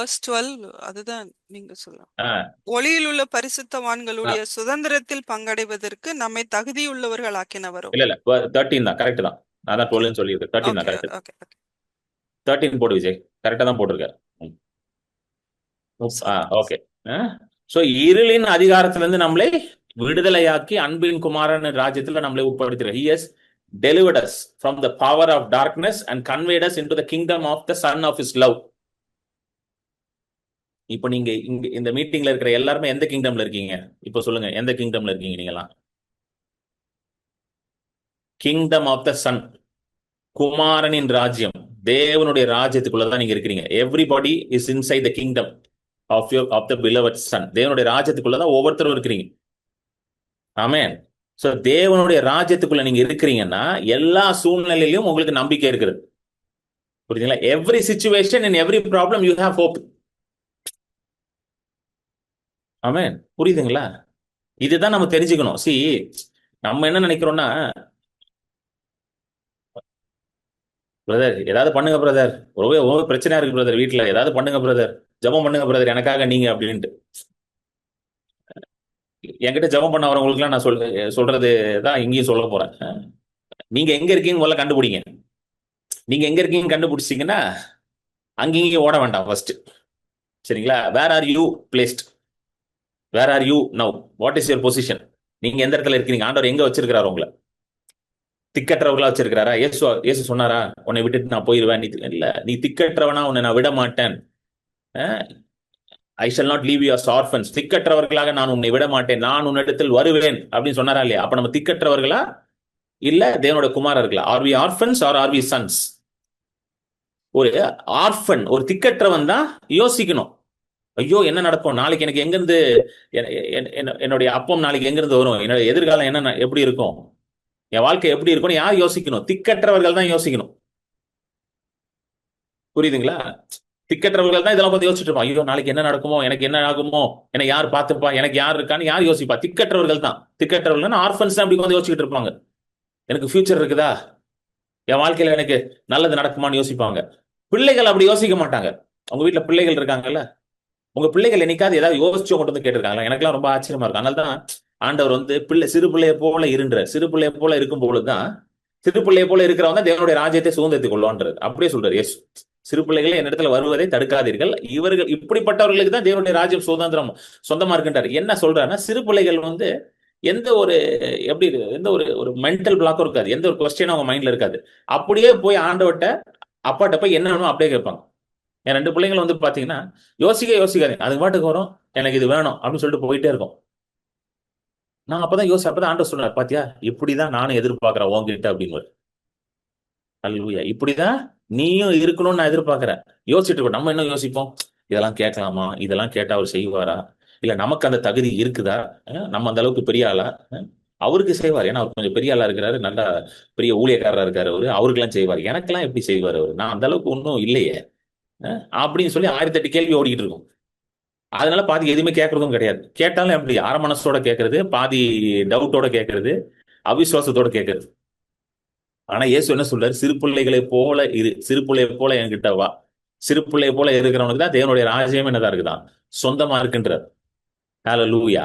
சோ இப்போ நம்ம உங்க பொசிஷன் வந்து என்னது, கிங்டம் ஆஃப் காட், தேவனுடைய ராஜ்யத்துக்குள்ள நீங்க இருக்கிறீங்க. சோ தேவனுடைய ராஜ்யத்துக்குள்ள இருந்தீங்கன்னா, இங்க உலகத்துல நடக்கிறத பார்த்து நீங்க புலம்பிட்டு இருக்கீங்க, கவலைப்பட்டு இருக்கீங்கன்னா, இன்னும் நீங்க எங்க இருக்கிறீங்கன்றது உங்களுக்கு புரியலன்னு அர்த்தம்.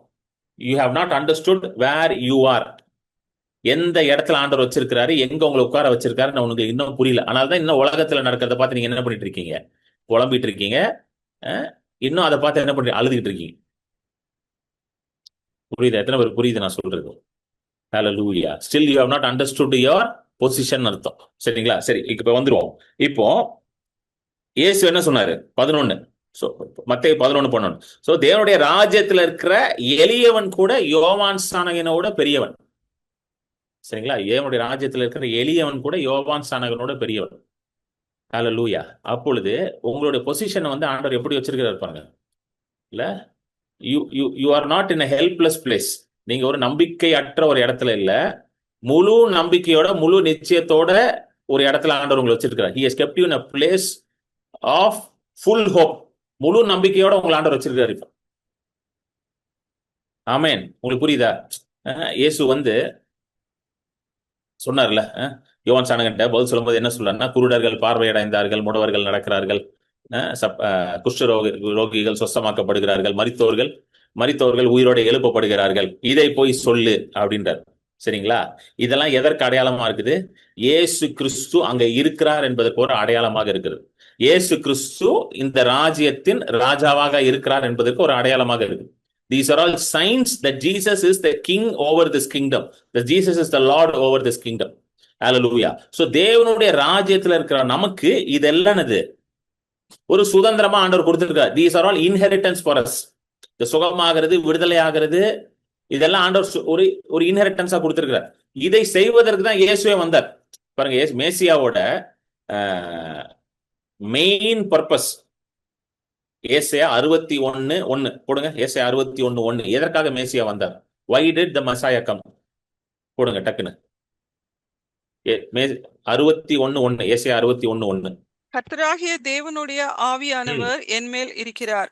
சிறுமைப்பட்டவர்களுக்கு சுவிசேஷத்தை அறிவிக்க கர்த்தர் என்னை அபிஷேகம் பண்ணினார். இருதயம் நொறுங்குண்டவர்களுக்கு காயங்கட்டுதலையும், சிறைப்பட்டவர்களுக்கு விடுதலையையும், கட்டுண்டவர்களுக்கு கட்டவிழ்த்தலையும் கூறவும், கர்த்தருடைய அனுகிரக வருஷத்தையும் நம்முடைய தேவன் நீதியை சரிக்கட்டும் நாளையும் கூறவும், துயரப்பட்ட அனைவருக்கும் ஆறுதல் செய்யவும், சீயோனிலே துயரப்பட்டவர்களை சீர்படுத்தவும், அவர்களுக்கு சாம்பலுக்கு பதிலாக சிங்காரத்தையும், துயரத்துக்கு பதிலாக ஆனந்த தைலத்தையும், ஒடுங்கின ஆவிக்கு பதிலாக துதியின் உடையையும் கொடுக்கவும் அவர் என்னை அனுப்பினார். அவர்கள் கர்த்தர் தம்முடைய மகிமைக்கென்று நாட்டின நீதியின் விருட்சங்கள் எனப்படுவார்கள். நீங்க எல்லாருமே கர்த்தருடைய மகிமைக்காக நாட்டப்பட்ட நீதியின் விருட்சங்கள். You are all planted as oaks of righteousness. இதுதான் உங்களுடைய பொசிஷன். ஹalleluya. நீதியின் விருட்சம். ஒவ்வொரு நாளும் இப்ப நீங்க உங்களை பார்த்து என்ன சொல்லணும்? நான் கர்த்தருடைய மகிமைக்காக நாட்டப்பட்ட நீதியின் விருட்சமாக இருக்கிறேன். ஹalleluya. I am an oak of righteousness. NKJV எப்படி வருதுன்னா ட்ரீஸ் ஆஃப் ரைச்சஸ்னஸ் வருது. KJV oaks of right. ஓக்ன்றது ஒரு பெரிய ட்ரீ. ஒரு அது தமிழ்ல எனக்கு சொல்ல தெரியல, பட் வெளிநாடுகள் எல்லாம் உண்டு. பெரிய ரொம்ப பயங்கர பெருசா இருக்குமா, ரொம்ப அகலமா இருக்குமா அந்த ட்ரீ வந்து. ஓக்ஸ் ஆஃப் ரைச்சஸ்னஸ் அப்படின்னு வரும். KJV ஒரு டிரான்ஸ்லேஷன் அப்படியே வரும். ட்ரீஸ் ஆஃப் ரைச்சஸ், நீதியின் விருட்சங்கள். சோ உங்களை நீதியின் விருட்சமாக கர்த்தர் வைத்திருக்கிறார். சோ உங்க உங்க வாழ்க்கையில இப்போ என்னெல்லாம் இருக்குதோ இது அது எல்லாத்துக்குமே ஆண்டவர் ஒரு பதில் வச்சிருக்காரு பாருங்களேன். என்ன இங்க பாருங்க, இந்த 3வது வசனம் பாருங்க. சியோனிலே துயரப்பட்டவர்களுக்கு துயரப்பட்டவர்களை சீர்படுத்தவும், those who mourn in Zion will be comforted. Beauty for ashes, சாம்பலுக்கு பதிலாக சிங்காரம். சாம்பல் என்ன தெரியுமா? நல்லா கவனிங்க, சாம்பல் என்னது? ஒரு காரியம் எரிஞ்சு முடிஞ்ச பிறகு அதுல இருந்து ஒரு பை ப்ராடக்ட் வரும்ல, எரிஞ்சு முடிஞ்ச உடனே அதுல இருந்து வரும், அது பேர் தான் சாம்பல். சோ இப்போ வந்து இப்ப இந்த கப் இருக்குல்ல, நல்லா கவனிங்க, இந்த கப் இருக்குல்ல, இந்த கப்பை வந்து எரிச்சிட்டோம், இந்த கப் வந்து பேர்ன் பண்றோம், ஃபுல்லா எரிச்சாச்சு, எரிஞ்ச உடனே இதுல சாம்பல் வருது. இப்போ அந்த சாம்பல் வந்து இந்த கப்பு அளவுக்கு பாக்குறதுக்கு அழகா இருக்குமா? சொல்லுங்க. இப்ப இந்த கப்பு நல்லா இருக்கா பாக்குறதுக்கு? நல்லா கிறிஸ்மஸ் தாத்தா தெரியுறாரா? நமக்கு எப்பவுமே கிறிஸ்மஸ் தான். எனக்கு இயேசு நம்மோட இருக்கிறனால எப்பவுமே நமக்கு கிறிஸ்மஸ் தான். கிறிஸ்மஸ் தாத்தா தெரியுறாரா? சோ அழகா இருக்கு பாக்குறதுக்கு, புரியுதுங்களா? இப்ப எரிஞ்ச பிறகு இந்த கிறிஸ்மஸ் தாத்தா தெரியுவாரு அதுல? எப்படி இருக்கும்? கருப்பா இருக்கும், அப்படி ஒரு பவுடர் மாதிரி கருப்பா இருக்கும், சரிங்களா? சோ அதுல எந்த ஒரு அழகும் இல்ல, புரியுதுங்களா? There is no beauty in that. There is nothing good about that. சாம்பல் எந்த நன்மையும் இல்லை, பியூட்டி இல்லை, எதுவுமே இல்லை. ஆனா வேதம் என்ன சொல்லுகிறது? பியூட்டி ஃபார் ஆஷஸ், சாம்பலுக்கு பதிலாக சிங்காரம். சோ உங்க வாழ்க்கையில எரிஞ்சு முடிஞ்சிருச்சு, இதுக்கப்புறம் ஒண்ணுமே பண்ண முடியாதுன்னு சிலது இருக்கும் பாத்தீங்களா? அதை கூட ஆண்டவர், அந்த சாம்பலை கூட ஆண்டவர் எடுத்து சிங்காரமாக மாத்துவார். எதுக்கெல்லாம் வந்து வேல்யூவே இல்லையோ, எதெல்லாம் போச்சு, அவுட்டு அப்படின்னு டாக்டர் ரிப்போர்ட் கொடுக்குறாரோ, அதை கூட கர்த்தர் எடுத்து என்ன மாத்துவாரு? சிங்காரமா மாத்துவார். எத்தனை பேர் நம்புறீங்க உங்க வாழ்க்கையில இருக்க சாம்பல்லாம் சிங்காரமா மாறப்போகுது? ஹல்லேலூயா, ஆமென். இதெல்லாம் எதுக்கு எழுதி வச்சிருக்காங்கன்னு நினைக்கிறீங்க? இதுக்கெல்லாம் யாரும் ஆமேன்னு சொல்ல மாட்டீங்க, ஏன்னா உங்களுக்கே தோணலையோ ஆமேன்னு சொல்றதுக்கு? எதுக்கு பிரதர் ஆமேன்லாம் சொல்லிக்கிட்டு இருங்க, அது மாற போது மாறட்டும் பிரதர்ன்றீங்களா? நம்மளுக்கு பழகிருச்சு பாத்தீங்களா? அப்படியே அப்படியே ஓடட்டும் வண்டி, என்னங்க, அப்படியே ஓடட்டும். எப்படி போகுது? ஏதோ போகுது பிரதர். கிடையாது, கிடையாது. ஏதோ போறதுக்காக அவரு ரத்தம் சிந்தல. ஏதோ போறதுக்கு எதுக்கு அவர் வந்து மறிக்கணும்? எதுக்கு அவர் மகிமையை விட்டுட்டு இறங்கி வரணும்? அப்படி பாடுபடணும், ரத்தம் சிந்தணும், உங்களை மீட் எடுக்கணும், அன்பின் குமாரனின் ராஜ்யத்தில் உங்களை பிரவேசிக்கணும், அவருடைய ஆவியை உங்களுக்குள்ள வைக்கணும். எதுக்கு ஆவியானவர் உள்ள உட்கார்ந்து இருக்கிறாரு? தூங்குறதுக்கா? ஆவியானவரே வந்துட்டீங்க, நீங்க பாட்டுக்கு ரெஸ்ட் எடுங்க, உங்களை நான் டிஸ்டர்ப் பண்ண மாட்டேன். நிறைய பேர் டிஸ்டர்பே பண்றது இல்லை ஆவியானவரை, அப்படியே விட்டுட்டாங்க. அவர் ஆவியானவர் உள்ள உட்காந்து கதறிட்டு இருக்காரு, என்ன கேளுடா, நான் சொல்லி தரேன்டானா.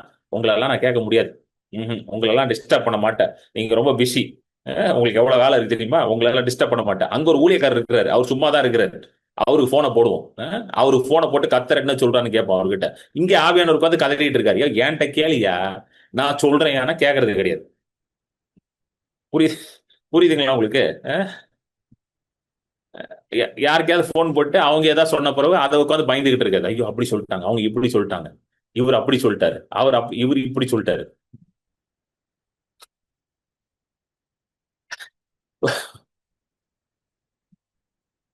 பரிசுத்தாவியான் மென்மையானவர்னால சைலண்டா இருக்கிறாருங்க. புறாவை போல மென்மையானவர்னால சைலண்டா இருக்கிறாரு. கொஞ்சம் ரஃபானால முடிச்சிருப்பாரு நம்மள நேரத்துக்கு, நம்ம பண்ற அட்டூழியத்துக்கு. புரியுதுங்களா? சாம்பலுக்கு பதிலாக சிங்காரத்தையும், துயரத்துக்கு பதிலாக ஆனந்த தைலத்தையும். எத்தனை பேர் துயரத்தோட இருக்கிறீங்க? ஒரே துயரத்தோட இருக்கிறேன், உங்களுக்கு தான் ஆனந்த தைலம். யாருக்கு ஆனந்த தைலத்தை கொடுப்பாங்க? சந்தோஷமா இருக்கணுக்கா, நிறைவா இருக்கணுக்கா, எந்த பிரச்சனையும் இல்லாதவங்கடா. இதெல்லாம் யாருக்கு எழுதியிருக்கு? நமக்காக எழுதியிருக்கு. துயரத்துல இருக்கீங்களா? உங்களுக்கு தான் ஆனந்த தைலம். If you are mourning, he will give you the oil of gladness. எத்தனை பேருக்கு வேணும் இந்த ஆயில் ஆஃப் கிளாட்னஸ்? ஹல்லேலூயா. ஆண்டவரே எனக்கு இதுதான் வேணும். ஹல்லேலூயா, ஆமென். துதி, இது அது அடுத்தது என்னது? ஒடுங்கின ஆவிக்கு பதிலாக துதியின் உடை. ஒடுங்கின ஆவிக்கு பதிலாக துதியின் உடை. ஹல்லேலூயா. துதியின் உடை, துதியின் உடை, ஆமென். ஸ்பிரிட் ஆஃப் ஹெவினஸ், ஒரே பாரமா இருக்கு, எல்லாம் அழுத்துற மாதிரி இருக்கு, நமக்கு என்ன கொடுக்கிறார் ஆண்டவர்? துதியின் உடைய கொடுக்கிறார், துதியின் உடைய கொடுக்கிறார். ஹல்லேலூயா, ஆமென். இதை எல்லாத்தையும் கொடுக்கறதுக்கு தான் இயேசு வந்திருக்கிறார். ஆமென். இதெல்லாம் நீங்க கிளைம் பண்ணணும், எடுத்து எடுத்து கிளைம் பண்ணணும். ஆண்டவரே இதை கொடுக்க தான் வந்திருக்கிறீங்க, இயேசுவின் நாமத்துல இதை நான் பெற்றுக்கொள்கிறேன்னு சொல்லணும் வாயத்திலிருந்து. ஹல்லேலூயா. இயேசு நாமத்துல நான் இதை பெற்றுக்கொள்கிறேன். I receive it in the name of Jesus. இதை நான் பெற்றுக்கொள், எழுதி இருக்கிறபடி இதை நான் பெற்றுக்கொள்கிறேன். ஹalleluya. என்னுடைய சுகத்தை பெற்றுக்கொள்கிறேன். முதல் வசனத்துல போட்டிருக்கல, என்ன போட்டிருக்கு? முதல் வசனத்தை போடுங்க, என்ன போட்டிருக்கு? நொறுங்குண்டவர்களை காயம் கட்டும், சிறைப்பட்டவர்களை விடுதலையாக்கும், கட்டுண்டவர்களை விடுதலை புரியுதுங்களா? நொறுங்குண்டவர்களை காயம் கட்டும். ஆண்டவரே, இருதயம் நொறுங்கி இருக்குது, அந்த இருதயம் காயம் கட்டப்பட வேண்டும். இயேசு நாமத்துல நான் அதை பெற்றுக்கொள்ள. I receive healing for my broken heart. I receive healing from my emotions. என்னுடைய உணர்ச்சிகள் எல்லாம் உடஞ்சு போயிருக்கு, எனக்கு காயம் கட்ட வேண்டும். அதை நான் ரிசீவ் பண்றேன் இயேசுவின் நாமத்துல. எழுதி இருக்குல்ல, அந்த எழுதி இருக்கிறபடி எனக்கு நடக்கணும் இயேசுவின் நாமத்துலன்னு. You should appropriate it, you should claim it. நீங்க கிளைம் பண்ணீங்கன்னா நடக்கும். இதுக்குதாங்க வந்தாரு இயேசு. படிங்க, இயேசு 61 எடுத்து படிங்க. அருமையான தீர்க்க தரிசன பகுதி. எதற்காக அவரை அனுப்புனார்? பிதா எதற்காக அனுப்புனாரு? ஒரு மதத்தை ஆரம்பிப்பதற்காக அனுப்புனாரா? இன்னொரு ரிலிஜன் ஸ்டார்ட் பண்ணுவோம். நிறைய ரிலிஜன் இருக்குது, இதையும் ஒன்று ஸ்டார்ட் பண்ணி விடுவோம், இயேசுன்னு ஒன்று ஸ்டார்ட் பண்ணி விடுவோம். அதுக்காக அனுப்பி விட்டாரா? கிடையாது. உங்க வாழ்க்கையவே வந்து கம்ப்ளீட்டா மாத்துறதுக்காக அனுப்பி விட்டாரு அவர். ஹalleluya. எங்கேயுமே உலகத்துல சாம்பல்ல இருந்து ஒரு ப்ராடக்டை உண்டாக்கவே முடியாது, சாம்பல்ல இருந்து ஒரு அழகை கொண்டு வரவே முடியாது. கரெக்டா? சாம்பல்ல இருந்து எதுவுமே பண்ண முடியாதுங்க, ஒண்ணுமே பண்ண முடியாது. நம்ம ஆண்டவர் மட்டும்தான் ஸ்பெஷலிஸ்ட். அதுல இருந்து ஒரு அழகை கொண்டு வரதுல ஸ்பெஷலிஸ்ட் அவர் தான். he can only bring the beauty from the ashes. அவரால் மட்டும்தான் முடியும், வேற யாராலையும் முடியாது. ஹalleluya, ஹalleluya. சோ எப்படிப்பட்ட பிரச்சனையா இருக்கலாம், அது குடும்ப பிரச்சனையா இருக்கலாம், இல்ல சரீர வியாதி பிரச்சனையா இருக்கலாம், இல்ல பினான்சியல் ப்ராப்ளமா இருக்கலாம், என்னவா இருந்தாலும் கர்த்தரால அந்த சாம்பல்ல இருந்து உங்க வாழ்க்கையில சிங்காரத்தை கொண்டு வர முடியும். ஹalleluya, ஹalleluya. உங்கள் துயரத்தை மாற்றி உங்களுக்கு ஆனந்த தைலத்தை அவரால் கொடுக்க முடியும். ஹalleluya, ஹalleluya. உங்க நொறுங்குண்ட இருதயத்தை அவரால் காயம் கட்ட முடியும். ஏன்னா இங்க எழுதி இருக்கிறது தான் உண்மை. ஆமென். யோவான் சானகன் மாதிரி உங்க சூழ்நிலையை வச்சு ஆண்டவரை எடை போடாதீங்க. இன்னைக்கு நம்ம செய்யற பெரிய தப்பு, சூழ்நிலையை வச்சு கர்த்தரை எடை போட்டு கொண்டு இருக்கிறோம். என் சூழ்நிலை இப்படி இருக்குது, அதனால கர்த்தர் தான் ஏதோ பண்ணிக்கிட்டு இருக்காரு, கர்த்தர் தான் போட்டு அடிச்சிட்டு இருக்காரு, நொறுக்கிட்டு இருக்காரு. கர்த்தர், சில பேர் கர்த்தரை அடிக்கிறார் நொறுக்கிறான்னு சொல்றாங்க, சில பேர் கர்த்தரை மறந்துட்டான்னு சொல்றாங்க. கரெக்டா? இன்னும் சில பேர் என்ன சொல்றாங்க, நான் ஏதோ தப்பு பண்ணிக்கிட்டே இருக்கிறேன் போல, அதான் என் சூழ்நிலை அப்படியே இருக்குதுன்னு. அப்படி தோணுச்சுன்னா யோசேப்போட கதை எடுத்து கொஞ்சம் படிங்க போய். நான் தப்பு பண்றேன், அதான் நான் என் சூழ்நிலை எப்படி இருக்குன்னு அப்படின்னு தோணுச்சுன்னா போய் உங்க யோசேப்போட கதை. சில நேரம் தப்பு பண்றதுனால நடக்குது, நான் இல்லைன்னு சொல்லல, சரிங்களா? ஆனா எல்லாருக்குமே அப்படி கிடையாது, எல்லாருக்குமே அப்படி கிடையாது. யோசேப்போட கதையை எடுத்து படிங்க, அப்ப புரியும் ஏன் அப்படி இருக்குன்ட்டு. யோசேப் என்ன தப்பு பண்ணா? சகோதரர்களால வெறுக்கப்படுறதுக்கு. யோசேப் என்ன தப்பு பண்ணா? சகோதரர்கள் அவனை கொண்டு போய் விற்று போட்டானுங்க, 20 வெள்ளி காசுக்கு விற்று போட்டானுங்க. சொந்த வீட்டுல இருக்கிற அண்ணனுங்களே வித்தானுங்க. இதோட கொடுமை எங்கேயாவது இருக்குமா வாழ்க்கையில? சொல்லுங்க. எங்கேயோ வேற ஒன்னும் வந்து பிடிச்சிட்டு போனானா, புள்ள பிடிக்கிறவங்க பிடிச்சிட்டு போனானா பிரச்சனை இல்லை, வீட்டுல இருக்க அண்ணனை விற்கிறானுங்க, போயிட்டு வித்து போட்டானுங்க. சரி, அங்கேயாவது போய் சரி நிம்மதியா இருக்கலாம், போத்திப்பார் வீட்டுல நல்லா வருதுன்னா அங்க போய் பழி போடுறாங்க அவன் மேல. அது சாதாரண பழியா? ஏதோ சொம்பு திருடிட்டான் அது அது அப்படின்னு போட்டா கூட பரவாயில்ல. விபச்சாரம் பண்ண அழைத்தான் பழி போடுறாங்க. அப்ப யோசிச்சு பாருங்க அந்த மனுஷன் எப்படி இருந்துரும். ஆனாலும் வேதத்துல போட்டிருக்கு, யோசேப்பு கொஞ்சம் கூட கசப்பா இல்ல, ஆண்டவர் என்னோட இருக்கிறான்னு ஒரு உறுதியா இருந்தான் மனுஷன். கொண்டு போய் ஜெயில போடுறாங்க, திருப்பி ஜெயில போடுறான். ஜெயிலே வந்து நல்ல வேலை செய்யறான், மற்றவங்களுக்கு ஊழியம் பண்றான். அவன் வந்து ஒருத்தனுக்கு தீர்க்க தரிசனம் சொல்லி, ஒருத்தனோட இதுக்கு ட்ரீமுக்கு வந்து வியாக்கியானம் பண்ணி அர்த்தம் சொல்லி அவன் ரிலீஸ் ஆகி வெளியே போயிடுறான். இவன் சொல்றான், ஐயா நீ ரிலீஸ் ஆகி வெளியே போகும்போது என்னை போய் சொல்லு பாரோன்ட்ட. அவர் எனக்கு ரெக்கமெண்ட் பண்ணி ரிலீஸ் பண்ண. அவன் போய் மறந்துடுறான் எல்லாத்தையும். என்ன தப்பு பண்ண? அவன் ஒரு தப்பு பண்ணல.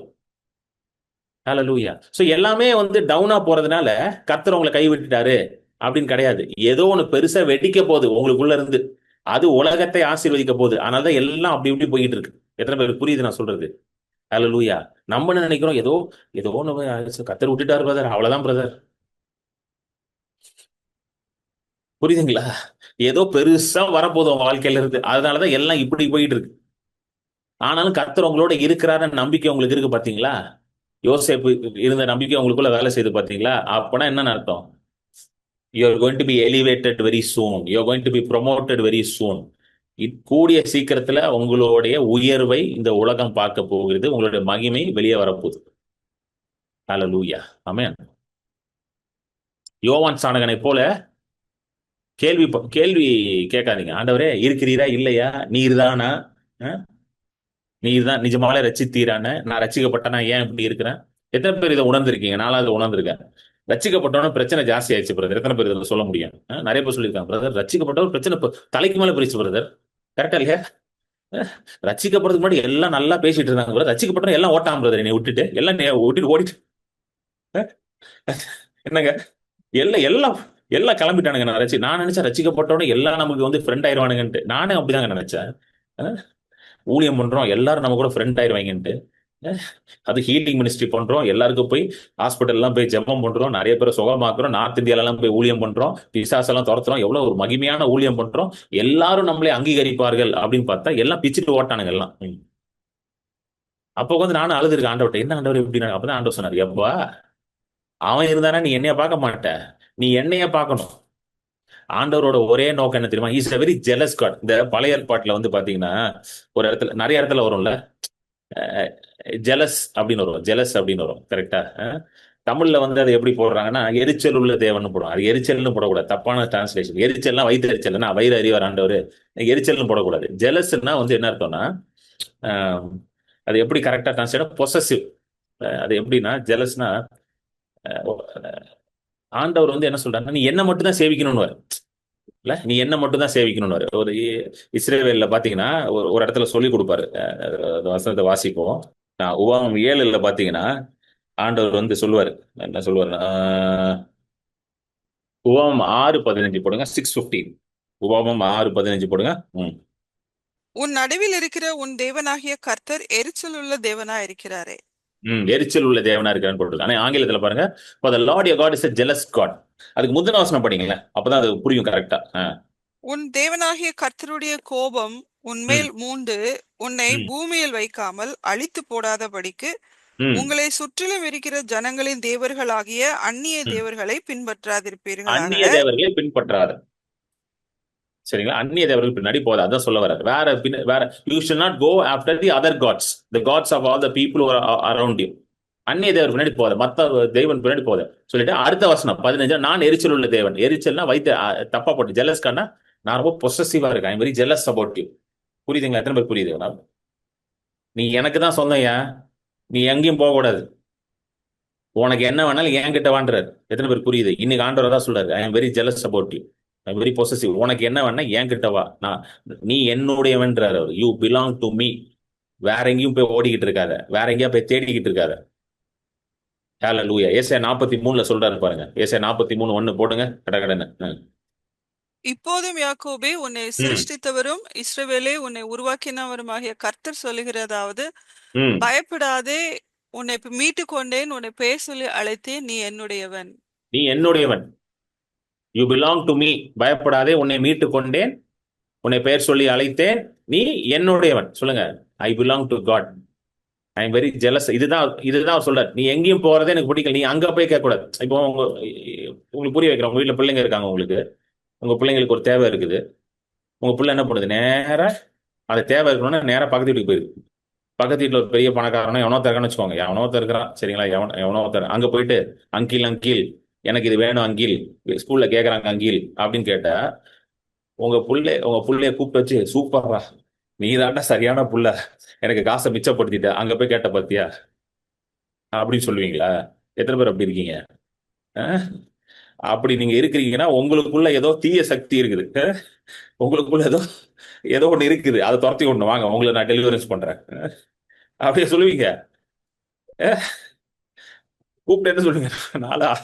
நாலு அறை போட்டு, ஏண்டா உன் அப்பன் நான் இருக்கிறேன், உன் அப்பன்ட்ட கேட்காம அங்க போய் கேட்கிறேன் யானையா?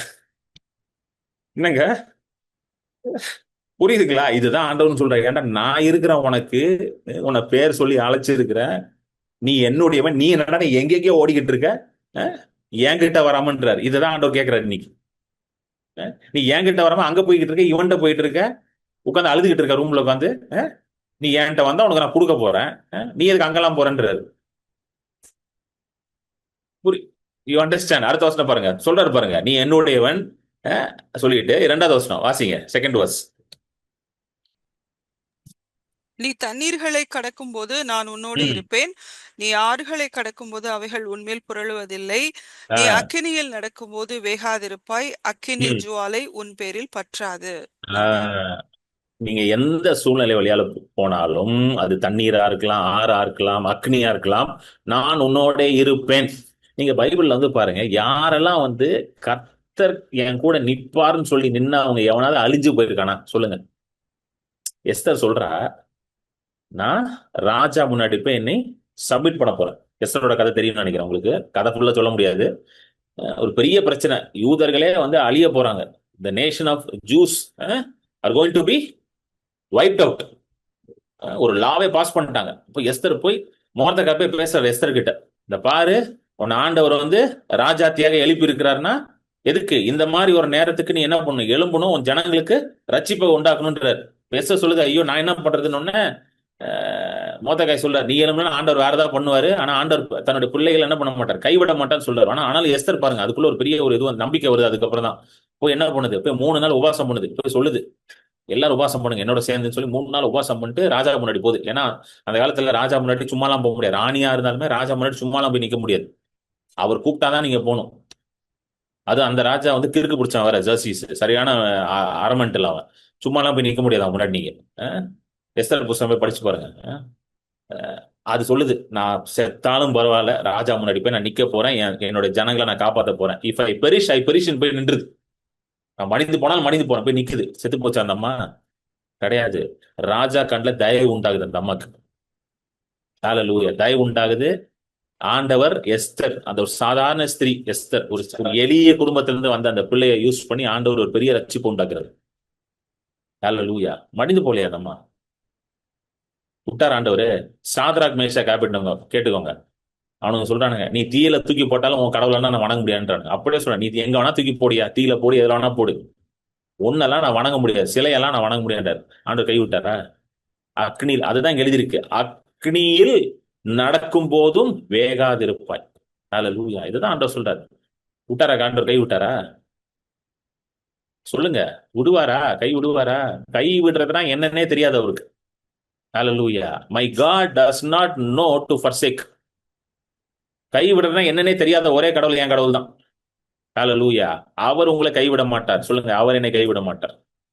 ஹalleluya, எவன் கைவிட்டாலும் சரி அவர் கைவிட மாட்டார்.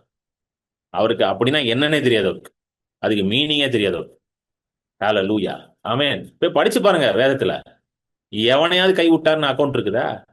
நல்ல மனுஷங்க, தெய்வம், நல்ல கடவுளை கும்பிட்டுட்டு இருந்தாங்க, விசுவாசமா தானே கை விட்டார், எங்கேயாவது இருக்குதா? சொல்லுங்க. ஒருத்தனையும் கைவிடல அவர், ஒருத்தனையும் கைவிடல. ஹalleluya. இன்ஃபேக்ட் கீழே இருக்கிறவன், புழுதியில இருக்கிறவன், சேத்துல கடந்தவன தூக்கி எழுப்பி விட்டு சிங்காசனத்துல உட்கார வச்சு அழகு பார்க்கிற தேவன் அவர். தாவி சொல்றான், நான் ஒரு சாதாரண மேய்ப்பனா இருந்தேன், கொஞ்சம் ஆடுகளை மேய்ச்சி கொண்டு இருந்தேன், ஆண்டவர் என்னை உயர்த்தி ராஜாவாக்கி இருக்கிறான்றாரு தாவீது. ஹalleluya, இதுதான் நம்மளுடைய தேவன். This is our God. கை விடுறதுனா என்னன்னே தெரியாது அவருக்கு. இந்த கை விடுறது, ஏமாத்துறது, இதெல்லாம் வந்து மனுஷன் பண்ற வேலை. கடவுள், கடவுள் போல ஒரு நல்லவர் யாருமே கிடையாது இந்த உலகத்தில்.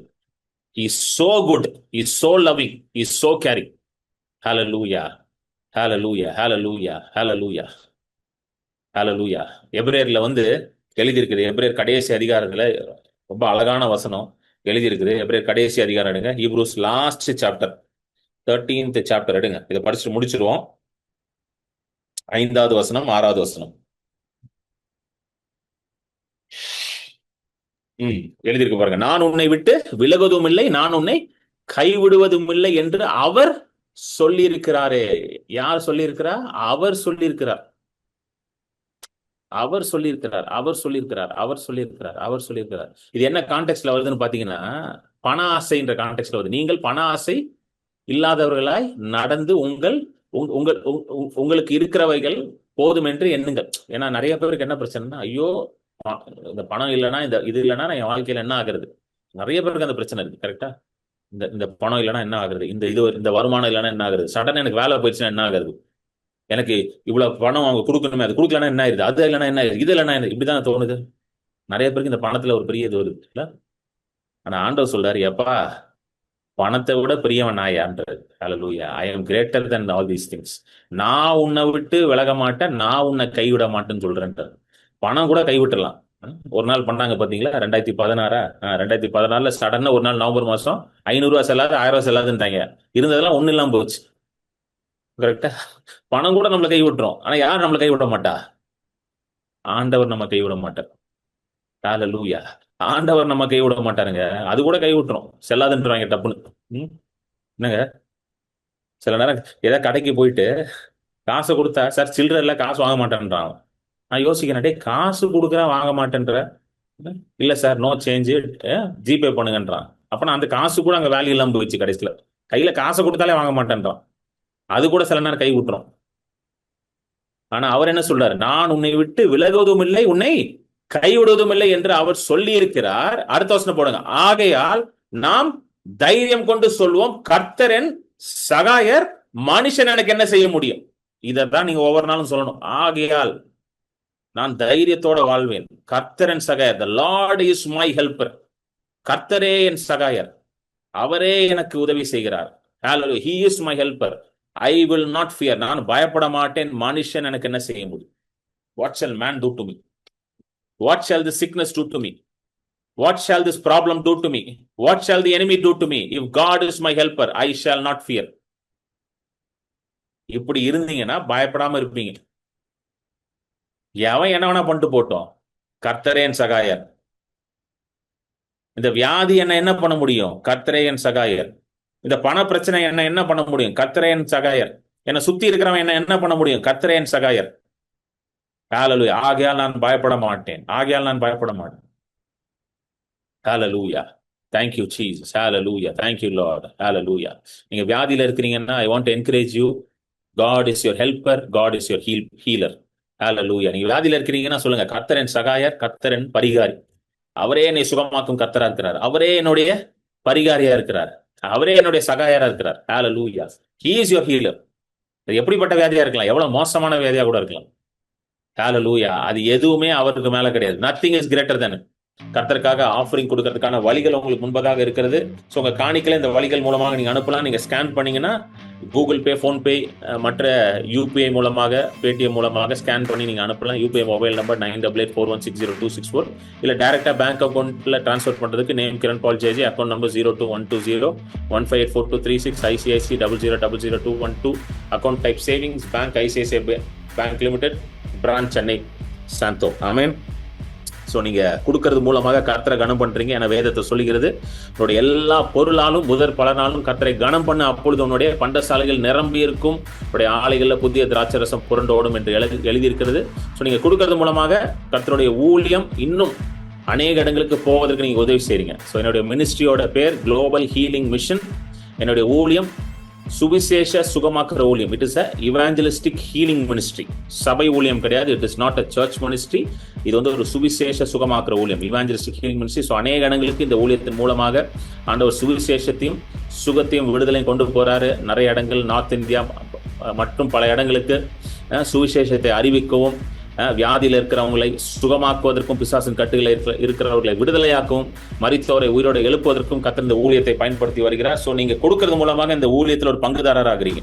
You become a partner with the work of God. So when you are giving, you are partnering with the evangelistic ministry. இந்த சுவிசேஷ ஊழியத்தோட ஒரு பங்குதாரர் ஆகிறீங்க. ஆமென். ஸோ அது மட்டும் இல்லாம ஒவ்வொரு நாளும் ஊழியத்திற்காகவும் ஊழியத்திற்கான எல்லா தேவைகளுக்காகவும் ஜெபித்துக் கொள்ளுங்க. Please pray for the ministry. ஏன்னா அநேக இடங்களுக்கு இந்த ஊழியம் போகணும். இன்னும் நிறைய பேர் நிறைய தேவைகளோடு இருக்கிறாங்க. ஸோ அநேக இடங்களுக்கு இந்த சுவிசேஷம் போகணும், சுகம் போகணும் என்று ஜெபித்துக் கொள்ளுங்கள். ஹல்லேலூயா. ஸோ கொடுக்குற ஒவ்வொருத்தரையும், ஜெபிக்கிற ஒவ்வொருத்தரையும் கர்த்தர் ஆசீர்வதிப்பார். ஸோ நீங்க அனுப்பின பிறகு எனக்கு வாட்ஸ்அப் பண்ணுங்க. வாட்ஸ்அப் நம்பர் இங்க இருக்கு பாத்தீங்களா, 9884160264. அதுதான் என் வாட்ஸ்அப் நம்பர். ஸோ நீங்க அனுப்பின பிறகு எனக்கு ஒரு வாட்ஸ்அப் பண்ணுங்க. நீங்க அனுப்பியிருக்கிறீங்கன்றதை எனக்கு தெரியப்படுத்துங்க. நான் உங்களுக்கு ஒரு ரிப்ளை மெசேஜ், அக்னாலஜ்மெண்ட் மெசேஜ் அனுப்பி விடுவேன். ஆமென்.